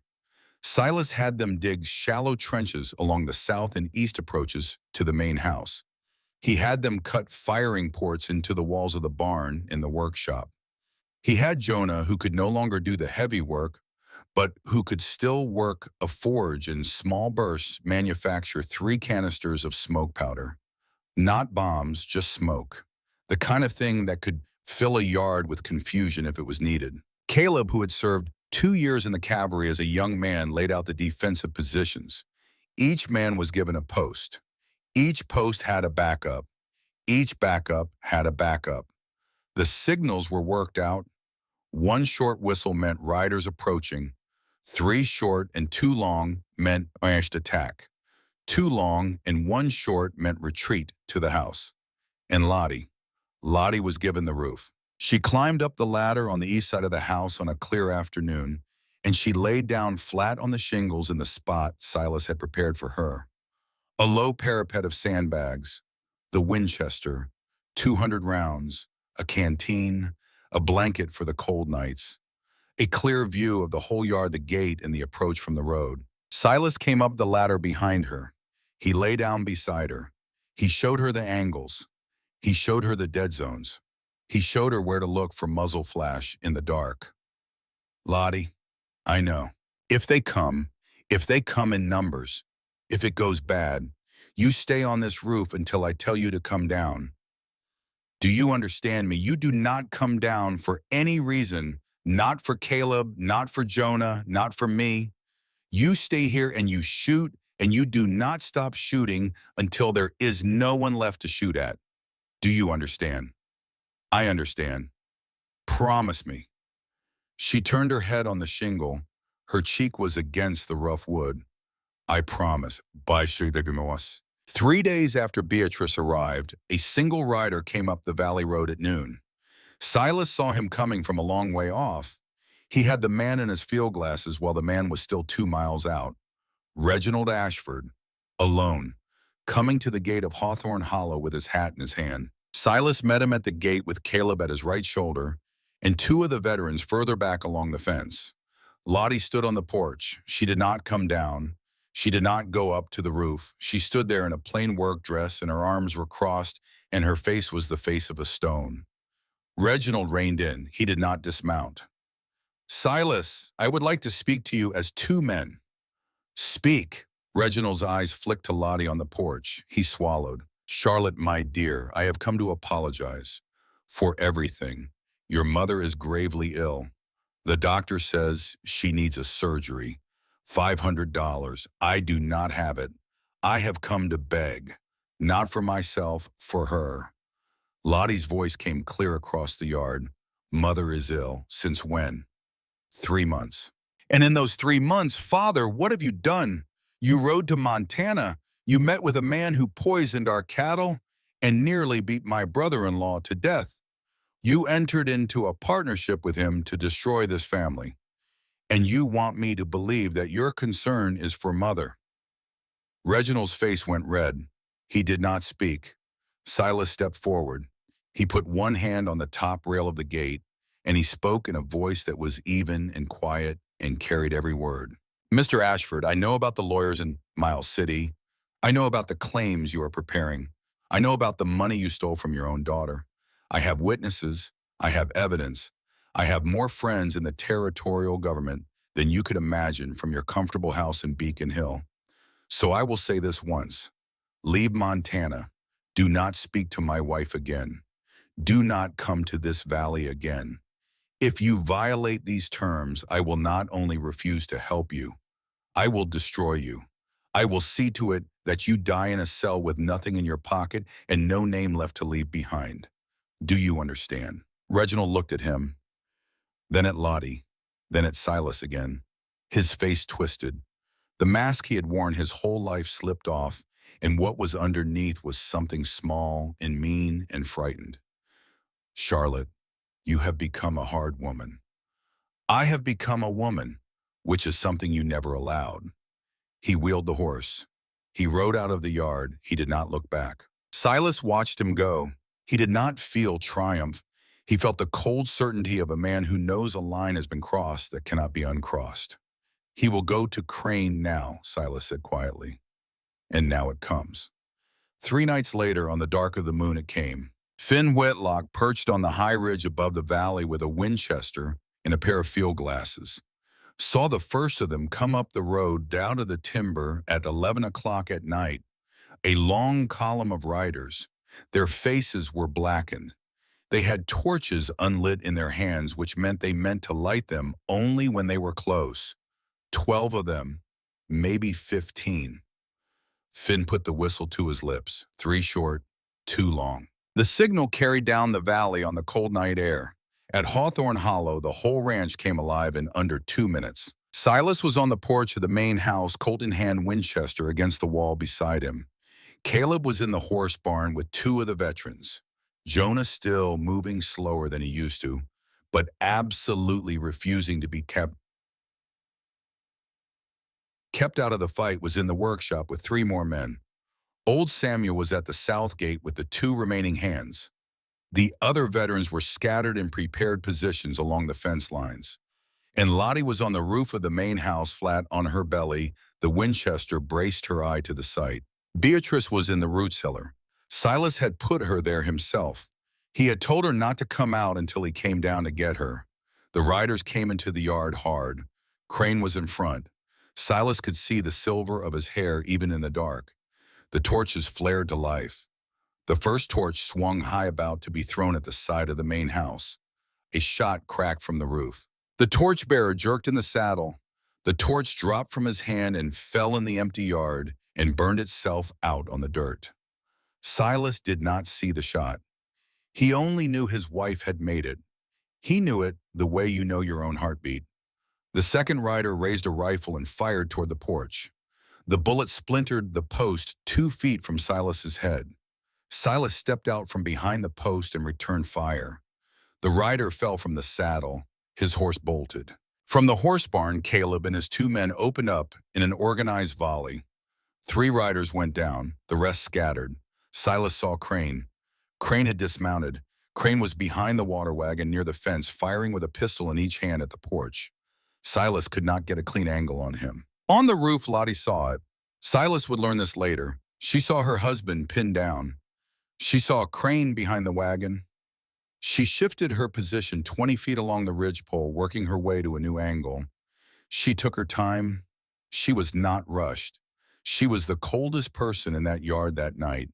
She found him through the sight. She breathed out. She squeezed the trigger. The bullet took Jasper Crane in the right shoulder. The Colt fell from his right hand. He reached for the one in his left, and she fired again. And this time the bullet went into the wood of the wagon an inch from his face, and he understood for the first time in his long, violent life that he was being hunted from above. He tried to run. Silas came off the porch at a sprint. He crossed the yard under fire. He reached the wagon before Crane could get to cover. He knocked Crane's remaining Colt out of his hand with the barrel of his own, and then he hit Crane in the face with his fist once, twice, and Crane went down into the dirt and did not get up. The firing began to slow. Crane's men, leaderless, were running. Some of them went down in the yard. Finn Whitlock, from his perch on the ridge, took two of them as they tried to ride back out of the valley. When the sun came up over the east ridge, 4 of Crane's men were dead. 6 were wounded, including Crane himself. The rest had fled into the timber.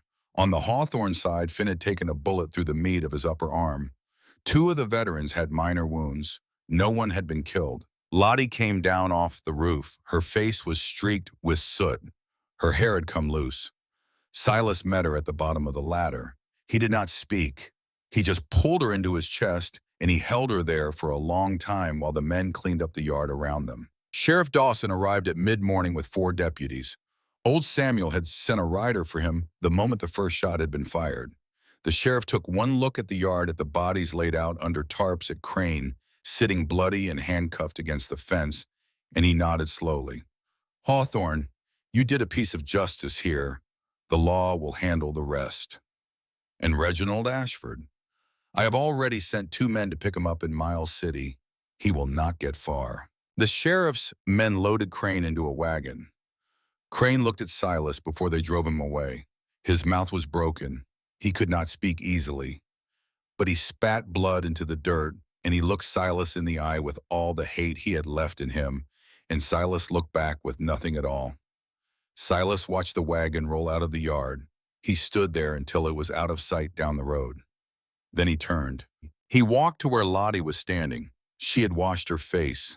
She was standing quietly, the Winchester still on her shoulder, looking at the rising sun over the east ridge. He did not know what to say to her. There were no words large enough for what she had done that night. So he said the only thing that was true. "You saved my life, Lottie." She did not look at him. She kept looking at the sun.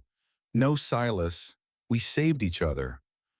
That is what a marriage is." On the porch 40 years later, Silas Hawthorne fell silent. Nathaniel was leaning forward in his chair. The coffee had gone cold in his cup. He had not moved in an hour. The old man looked at his grandson in the starlight, and he smiled a small, sad smile. "That was the night, boy. That was the night your grandmother stopped being an Ashford and became a Hawthorne for good. That was the night the valley belonged to us for certain. That was the night the enemies of this family learned what they should have learned long before." "What, Grandpa?" "That we do not run, and we do not quit, and we do not stop until the ones who came for us wish they never had." He reached for the coffee pot. It was empty. "But that was only the end of one thing, Nathaniel. Not the end of the story, because a man does not measure his life by the battles he wins. He measures it by what he builds afterward. And what your grandmother and I built. That is the last part. And I am going to need another pot of coffee to tell it right." He stood up slowly, his knees cracked. He picked up the empty pot. "Wait here, boy, the best part is still to come." Silas came back out onto the porch with a fresh pot of coffee and 2 more cups. The night had deepened around them. The stars were the way stars only are in Montana in October, cold and sharp and thick as spilled salt across the sky. Somewhere far off, a coyote called, and another coyote answered from the opposite ridge, and the 2 voices spoke to each other across the valley for a long moment before the silence came back. The old man sat down. He poured for Nathaniel. He poured for himself. He did not light another cigar. His lungs would not take it. "Now listen to me, boy, because this is the part of the story the family does not tell around the Christmas table. Not because it is dark, because it is too large for that kind of telling. You only tell the battles at Christmas, the building you tell on a porch, one man to another, when the building is almost done and one of the 2 of you is old enough to pass it along." He took a long, slow swallow. "A man does not measure his life by his fights, Nathaniel. He measures it by what he builds after the fighting is done." Jonah came out of the bed rest a month after the night of the attack. He was thin, he was pale, his right leg dragged slightly when he walked, and it would drag for the rest of his life, and he never once complained about it. The first thing he did when he could stand for longer than an hour at a time was go to the workshop and finish the bed. He had been working on it since the week Lottie arrived at Hawthorne Hollow. He had stopped when he was ambushed in the timber. It had sat half-finished under a canvas cover for almost 3 months. When he pulled the canvas off on a cold, bright morning in October, Silas stood in the doorway of the workshop and watched him. "Big brother, close the door. You are letting the cold in." Silas closed the door. He sat down on the stool by the forge, and he watched his youngest brother work. The bed was black walnut. The wood had come out of a tree that had fallen in the north pasture in a windstorm 2 years before. Jonah had cut it himself. He had dried it for 18 months in the loft of the barn before he had touched it with a plane. The headboard was carved with roses because their mother had loved roses. The footboard was carved with sparrows because Lottie had said on the third morning she had ever lived at the ranch that the thing that had startled her most about this place was the sparrows, because in Boston the sparrows were gray and small and starving, and in Montana the sparrows were fat and loud and full of song. Jonah worked in silence. Silas watched him. Neither of them said anything for 2 hours. There was no need. When the bed was finished late on a Saturday afternoon, Jonah called his brother and his sister-in-law down to the workshop to see it. Lottie walked around it twice. She ran her fingers over the carved roses. She ran her fingers over the carved sparrows. She did not cry. She turned to Jonah, and she took his face in both her hands, which were calloused now from 3 months of ranch work, and she kissed his forehead the way a sister kisses a brother. "Jonah Hawthorne, this is the most beautiful thing anyone has ever made for me." Jonah went red to his ears and looked at the floor. "It is just a bed, Miss Lottie. It is not just a bed, and you know it." They were married 3 weeks later. It was the last day of October, 1898. The aspens on the mountainside had gone gold. The grass in the home pasture had turned to the color of old wheat. There was a thin rim of ice on the horse trough in the morning, though by noon it had always melted. Reverend Holt rode up from Miles City. He was 71 years old. He had known Ezra Hawthorne. He had buried Eleanor Hawthorne. He had baptized all three brothers. He had waited longer than he had wanted to marry the oldest of them, and when he arrived at the ranch that morning and shook Silas's hand, his eyes were wet. "Your mother would be so proud today, son." "I know, Reverend." They walked together up to the big pine on the hill above the house. Caleb had swept the ground under the tree. Jonah had built a small wooden arch from birch branches and wound it with ivy. Old Samuel stood in the front row, stiff-backed, his hat in his hands. Finn Whitlock stood beside him, his arms still in a sling from the wound he had taken during the attack, though the sling would come off in another week and the bullet had missed the bone. The 4 veterans Silas had hired to defend the ranch had stayed on his regular hands. They stood in a row behind Finn. Beatrice Ashford, in a plain blue dress that Lottie had helped her sew, stood at the side. Lottie wore a dress of forest green silk. The silk had come out of Beatrice's own trunk. It was the one dress Beatrice had brought west with her from Boston, the last piece of Ashford finery she had owned, and she had given it to her sister without being asked. Jonah had altered it to fit. The stitches along the sides were his own, small and even and invisible. Lottie carried no bouquet.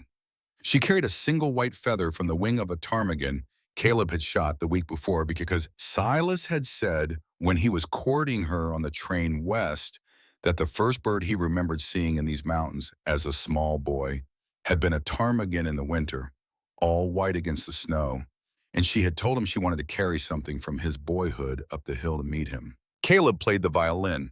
Silas had never known his brother could play. Caleb had hidden that knowledge for 25 years because he had considered it unmanly. That morning in the high, clear October air under the pine tree where his parents had been married 36 years before, he took the old instrument their mother had brought west with her from Virginia, and he drew a slow, sweet melody from it that Silas did not recognize and that Caleb would never play again for the rest of his life. Jonah walked Lottie up the hill. She had no father to walk her. She had Jonah. He moved with the small limp he would always carry, and he held her arm. And when they reached the arch, he looked at Silas with eyes that said, "I am giving her to you, big brother. Take good care of her."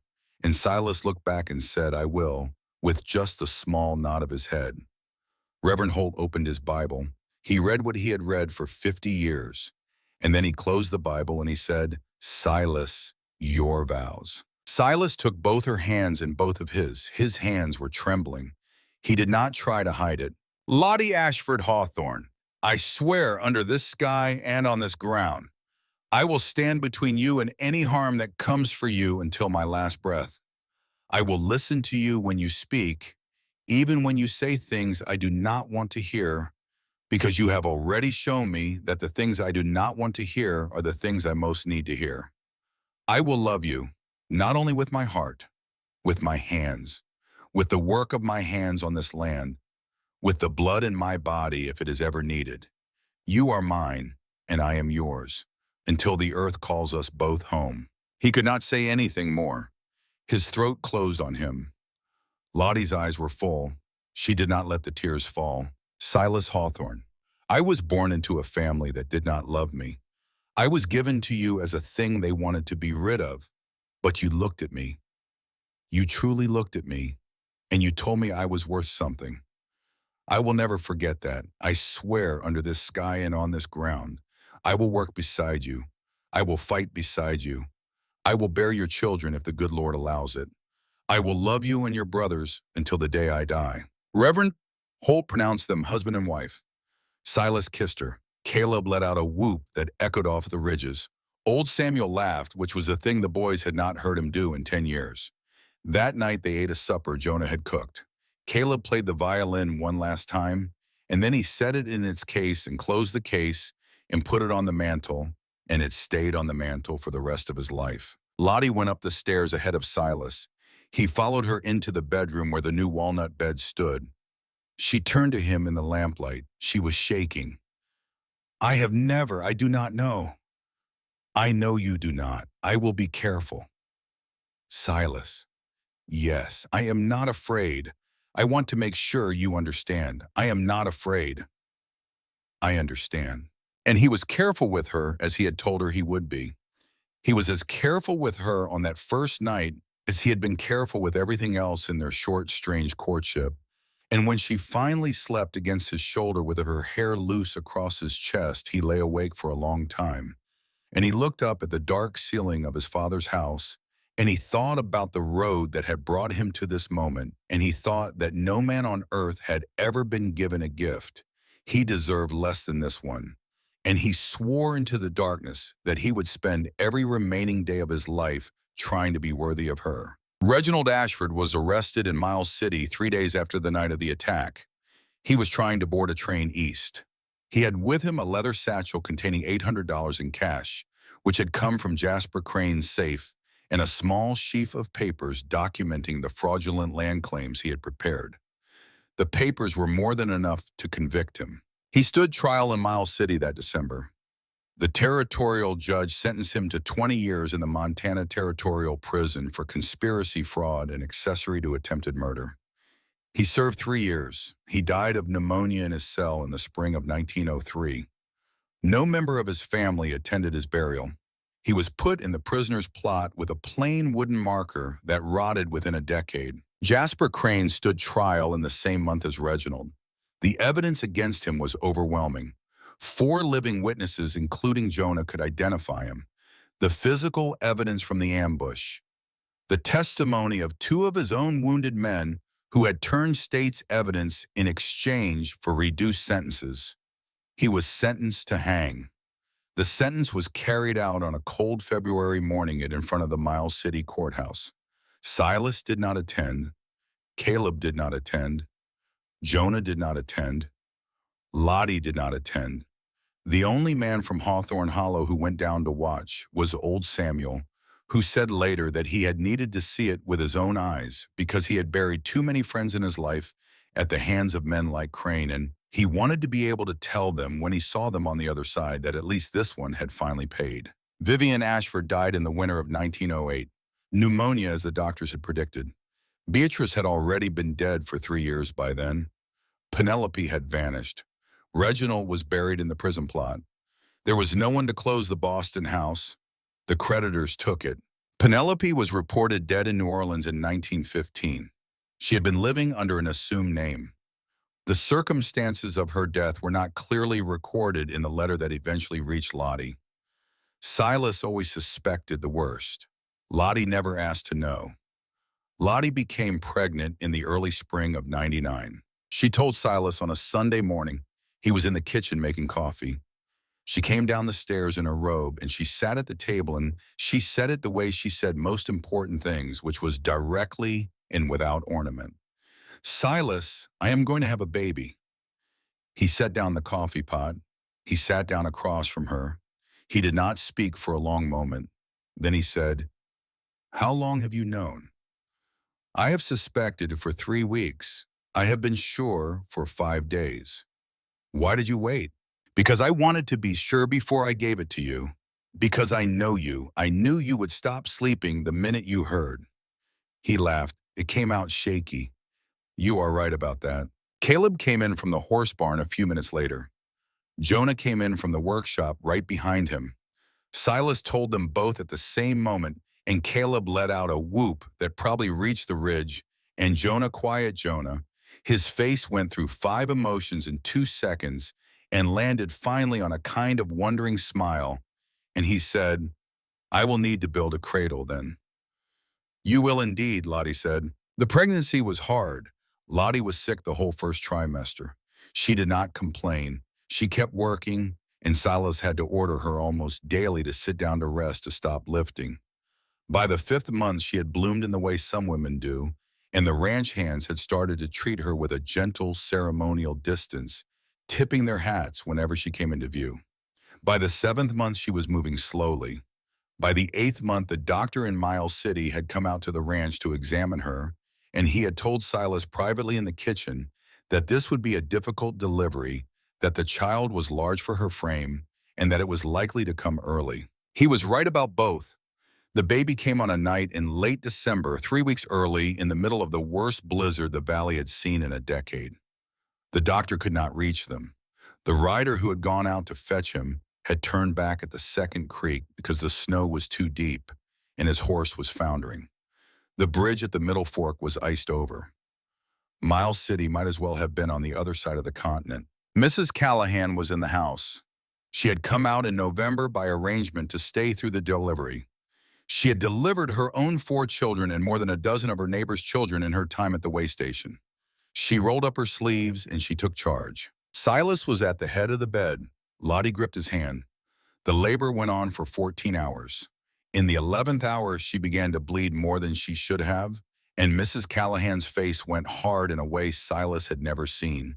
She sent Caleb for clean sheets. She sent Jonah for hot water. She worked over Lottie with an intensity that did not leave room for conversation. In the 13th hour, Lottie opened her eyes and looked up at Silas and whispered in a voice so small he had to lean down to hear it, "I do not want to die here, Silas." He put his forehead against hers. "You are not going to die here. Promise me, Lottie, I will not let you." He did not let go of her hand for the next hour. He did not move. Mrs. Callahan worked. Caleb brought what was needed. Jonah kept the stove going. Outside, the wind screamed against the shutters. The baby came at dawn. A girl, small but with a cry strong enough to be heard over the storm. Mrs. Callahan cleaned her and wrapped her in a wool blanket and laid her on Lottie's chest, and Silas saw his wife smile for the first time in 18 hours. A slow, tired smile that spread across her exhausted face like the sun coming up. "Hope," Lottie whispered. "I want to call her Hope." "Hope it is." Caleb came to the door with Jonah behind him. Both of them had been waiting in the kitchen for the last 4 hours, not speaking, not moving. They came into the bedroom slowly. Caleb looked at the baby, and then he looked at his older brother. And then to Silas's complete astonishment, Caleb sat down on the floor against the wall and put his face in his hands and cried. Not loud, not long, just once a single sob, and then he wiped his face and looked up and said, "Hello, Hope. I am your Uncle Caleb. I am going to teach you every bad habit your mother will later try to break you of." Jonah came forward more slowly. He knelt beside the bed. He put out one finger and the baby's tiny hand closed around it. "Hope Hawthorne," he whispered, "welcome to the world. Your Uncle Jonah is going to build you anything you can imagine." Lottie looked at her husband over the head of their daughter. We did it, Silas. We did, Lottie. Samuel came 2 years later in the summer of 1901, a boy named for old Samuel Briggs, who had asked Silas 3 times whether he was sure, and Silas had said yes every time. And when the old foreman had finally held the newborn in his arms, he had not been able to speak for a full minute. Samuel was an easier baby than Hope had been. He was placid from the first week. He slept through the night at 3 months. He watched everything with big, quiet eyes, and Lottie said he had Jonah's temperament, and Jonah had pretended to be offended and had then admitted privately to Silas that he hoped she was right. Emily came in 1904, the last of them, another girl, smaller than Hope, quieter than Samuel, with a way of smiling at people that disarmed them completely. She was the baby of the family, and she knew it from the time she could crawl, and she used it shamelessly. And Silas, who had sworn he would not have a spoiled child in his house, spoiled her completely. Caleb married Harriet Price in 1902. Harriet was a school teacher from Billings.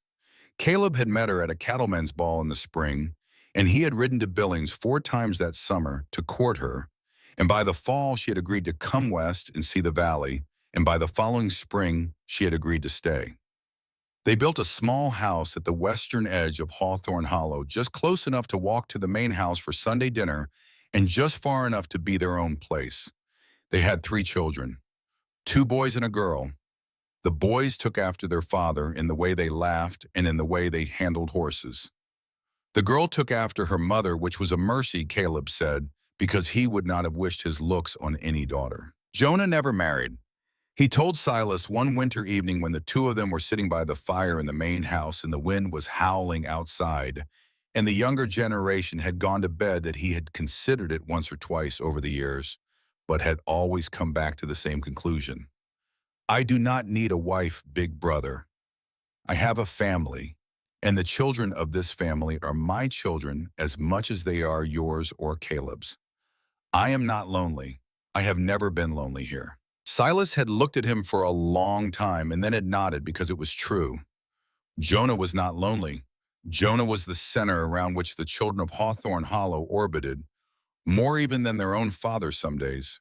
He taught Hope to carve wood when she was 10. He taught Samuel to work a forge when the boy was 8. He taught Emily to read the stars, and by the time she was 12, she could name every constellation in the northern sky. Beatrice Ashford became a different woman at Hawthorne Hollow. She had come west a broken thing, a woman who had lived her whole life on performance and charm, and who had discovered in her late 20s that the performance was worth nothing when the audience had gone away. She spent her first 6 months at the ranch trying to find a way to be useful and failing at almost every task she attempted. She burned bread, she spilled milk. She was afraid of the chickens, which both amused and exasperated Lottie. But she tried. That was the difference. She tried day after day, and slowly the work taught her what it teaches anyone willing to learn. Her hands grew calluses. Her arms grew stronger. She learned to cook first badly and then passably and then well. She learned to ride a horse in the Western way, which was not the way she had ridden as a girl in Boston. She learned to shoot, though not well, and she would never shoot well, and this did not matter because there was no more need. In the second year of her life at the ranch, she fell in love with Finn Whitlock. Finn was 22 years old when Beatrice first noticed him. He was 4 years younger than she was. He had grown up on a small spread east of Miles City. His people had been trail drivers. He had come to work at Hawthorne Hollow 3 years before Lottie arrived, and he had been one of the men who had defended the ranch the night of the attack, and the bullet wound in his upper arm had left him with a scar that puckered the skin slightly when he lifted weights with that hand. He did not talk much. When he talked slowly. He had a way of looking at a horse that made the horse calm down, and Caleb had said more than once that Finn was going to be a better horseman than Caleb himself if he kept at it for another 10 years. Beatrice watched him all through the winter of 1901. She watched him working in the cold, breaking ice on the water troughs, mending fences, gentling a new colt. She did not speak to him beyond polite greetings. He did not speak to her beyond polite greetings. But by the spring of 1902, she was making his breakfast every morning without being asked, and by the summer, he was sitting on the porch with her every evening after the chores were done, and by the fall, he had walked out to the big pine on the hill one Sunday after church, and had asked her without ornament or speech whether she would consider being his wife. She said yes. She cried when she said it. She was 27 years old, and it was the first time in her life anyone had asked her a question with his whole heart behind it, and had asked without expectation of the answer, and had been willing to accept whatever she said as the final word. They were married under the same pine tree where Silas and Lottie had been married 4 years earlier. Reverend Holt was dead by then. A younger minister from Miles City performed the ceremony. Finn wore his good black coat. Beatrice wore a dress she had sewn herself piece by piece over 3 months.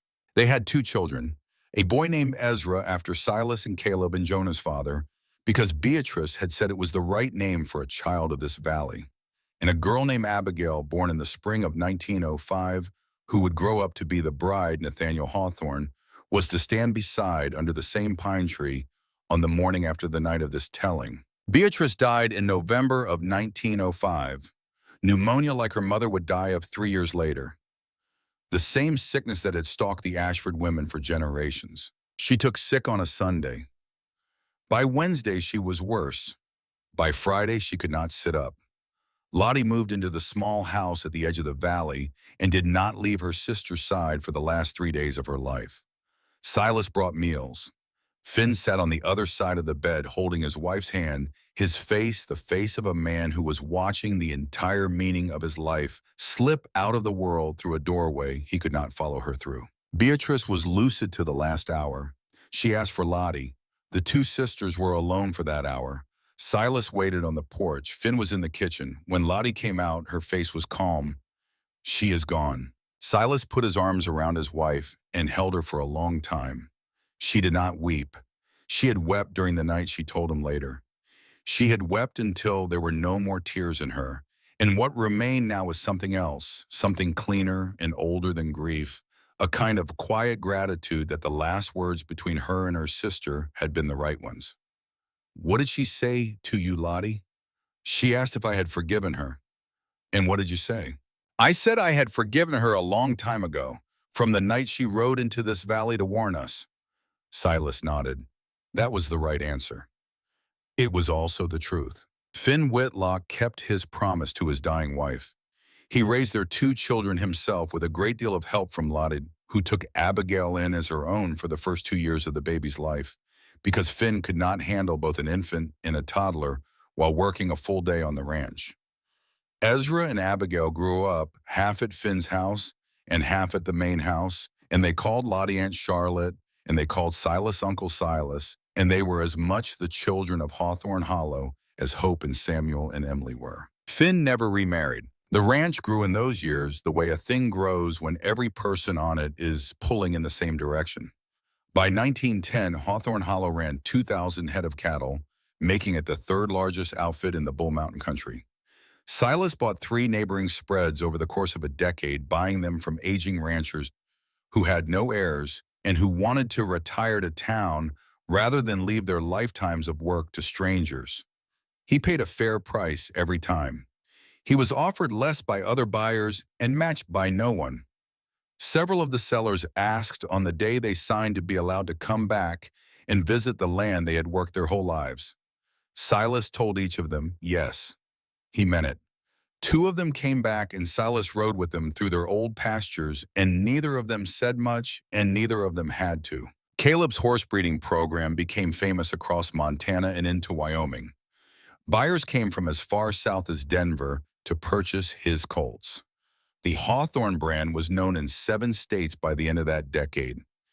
Caleb took on apprentices, young men who wanted to learn his way with horses, and 2 of those apprentices eventually started their own outfits and named Caleb Hawthorne as the man who had taught them everything. Jonah's workshop doubled in size and then doubled again.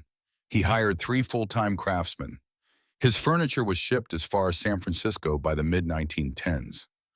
Wealthy families on the coast paid for pieces that took Jonah 6 months to build, and Jonah refused to rush any of them, and the buyers waited because his work was worth the wait.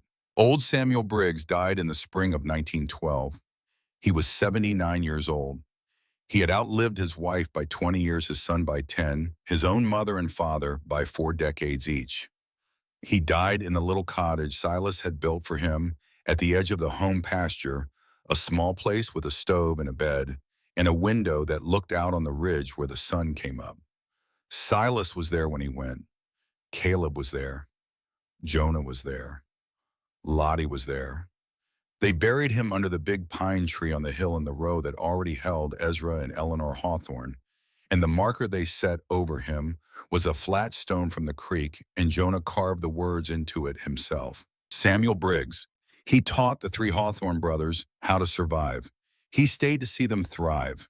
They took off their hats when the marker was set. Nobody spoke for a long moment. Then Silas said, "Goodbye, Samuel. Thank you for all of it." And they walked back down the hill together. The letter from Boston came in 1920. It came through a law firm, a formal envelope, heavy paper, the kind of letterhead that announced its own importance before it said anything else. Lottie was 42 years old, Silas was 57, Hope was 20, and would be married within the year. Samuel was 19 and running a cattle crew of his own at the north end of the valley.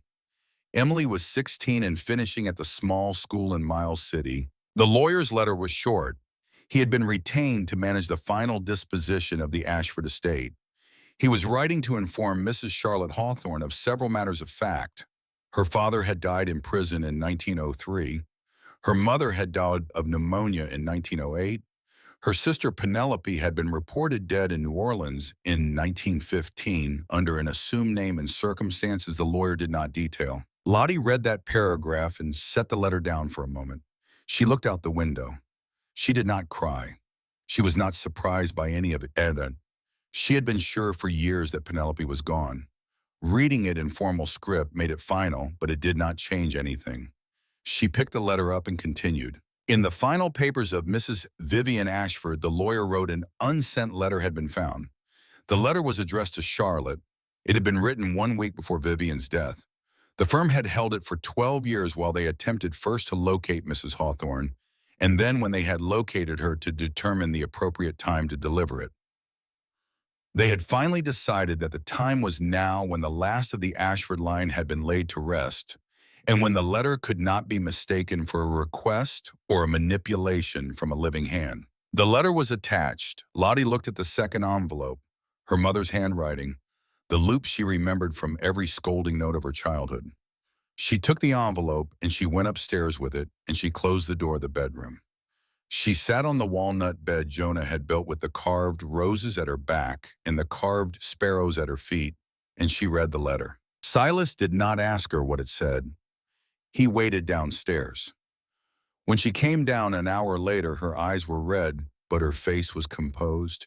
She handed him the letter. He read it at the kitchen table while she started the supper. "Charlotte, dearest, I am dying. I know it. The doctors tell me a week, perhaps 2. I need to tell you something before I go.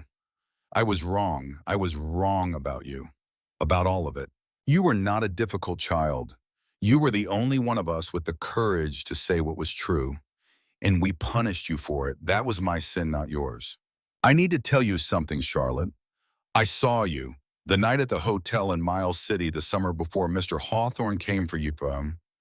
I had gotten up from the table to fetch my shawl, and I was standing by the second-floor window of the hotel when I saw you cross the street with that poor old man.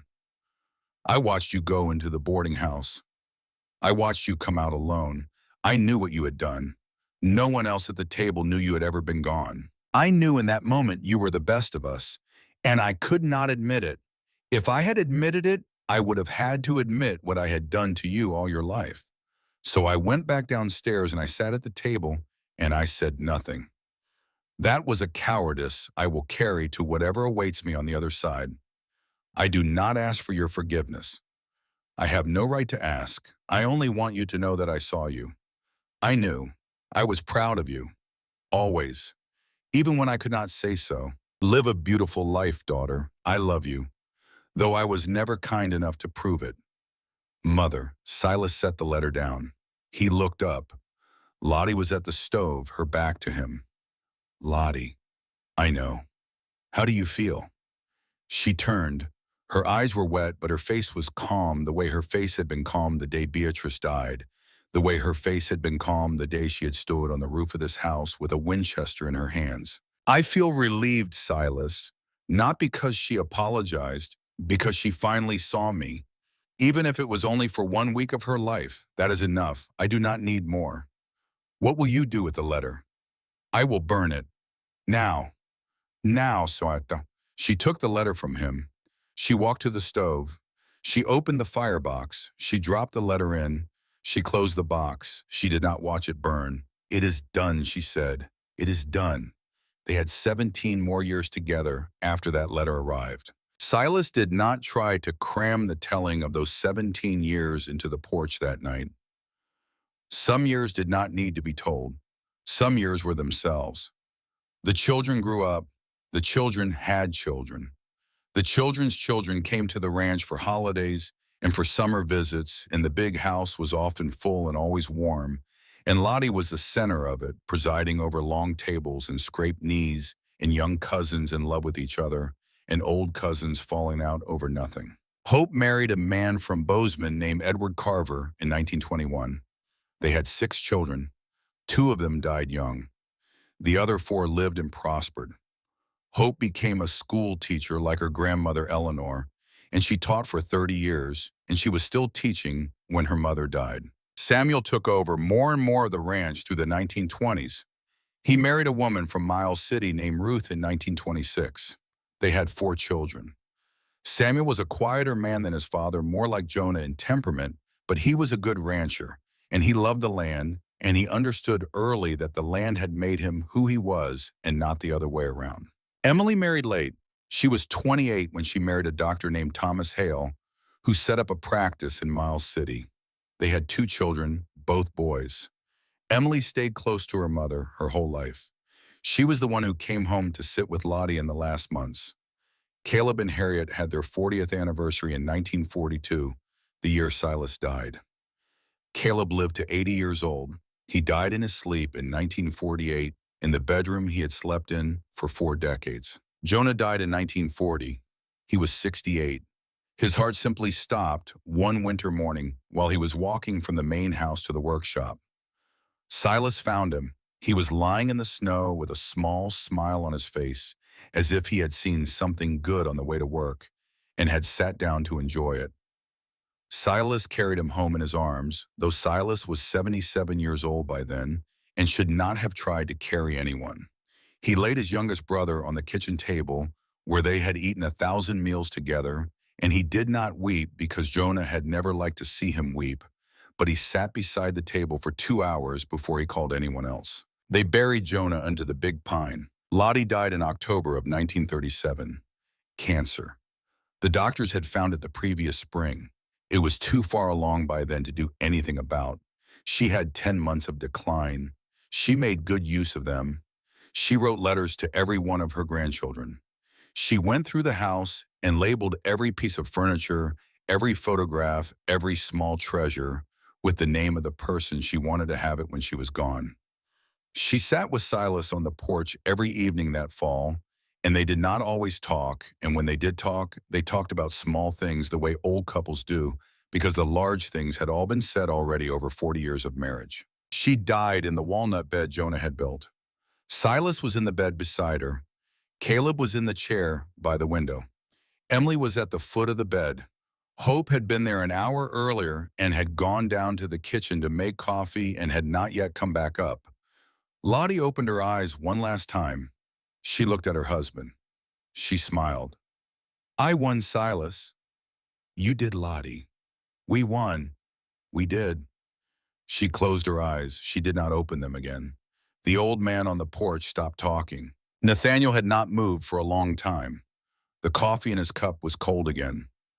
The moon had risen over the eastern ridge. It was a full moon, silver and huge, and it laid a long silver path down the length of the valley toward the house, and the path shone on the grass the way a road shines when you have walked it a long time and know it well.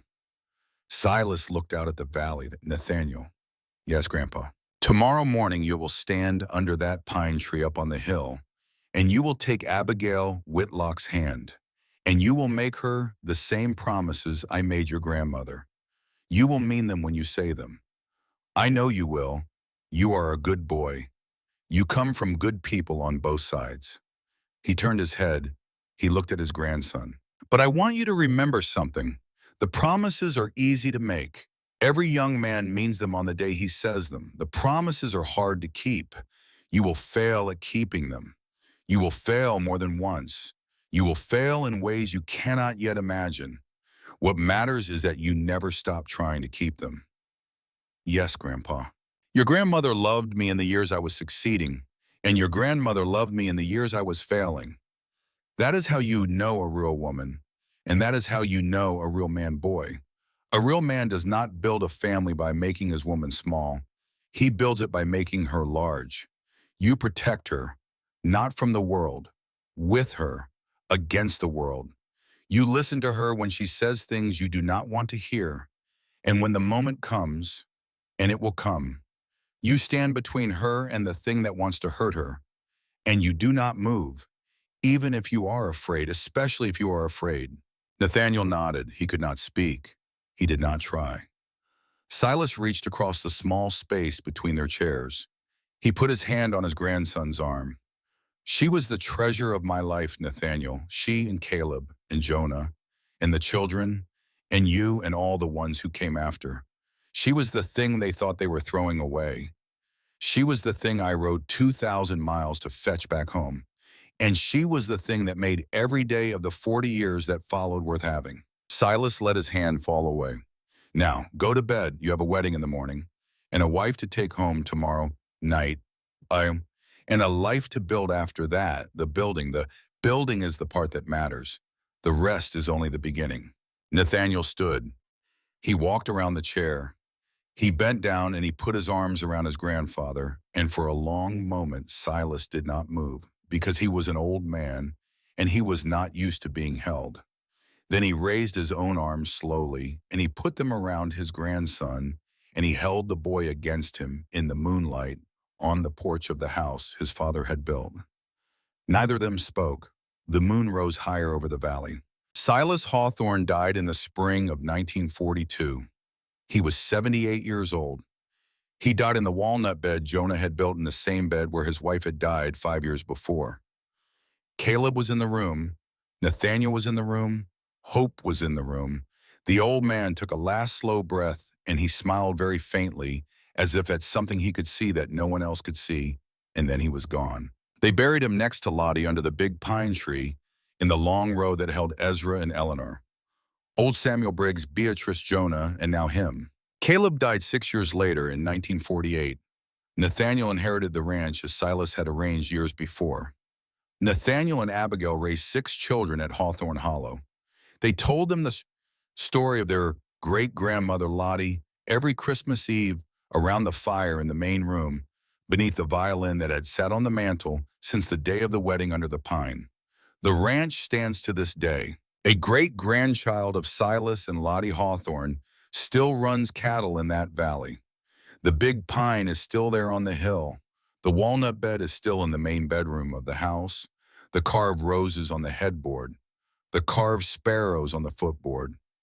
A person who knows what to look for can still see in the wood of the footboard the small, neat initials J.H. that Jonah cut into the frame the day he finished it on an October afternoon in the year 1898. The story Silas told on the porch that night has been passed down too, from Nathaniel to his children, from his children to their children. It is told the way all the important stories in this family are told, which is quietly one person to another when the time is right. It is the story of a woman her family threw away, and the man who rode 2,000 miles to bring her home, and the 2 brothers who stood beside him at the gate of his valley with their rifles loaded and their hearts clear. It is the story of the night the enemies of that family came riding up the road with torches in their hands, and of the woman on the roof of the house who did not hesitate. It is the story of a bed carved from a fallen walnut tree, of a wedding under a pine, of a letter burned in a stove, of three brothers buried side by side under the long shadow of a mountain. It is the story of what a man is, and what a man does, and what a man builds when he decides that the thing he loves is worth all the days of the rest of his life. That is the story Silas Hawthorne told his grandson on a cold October night in 1938.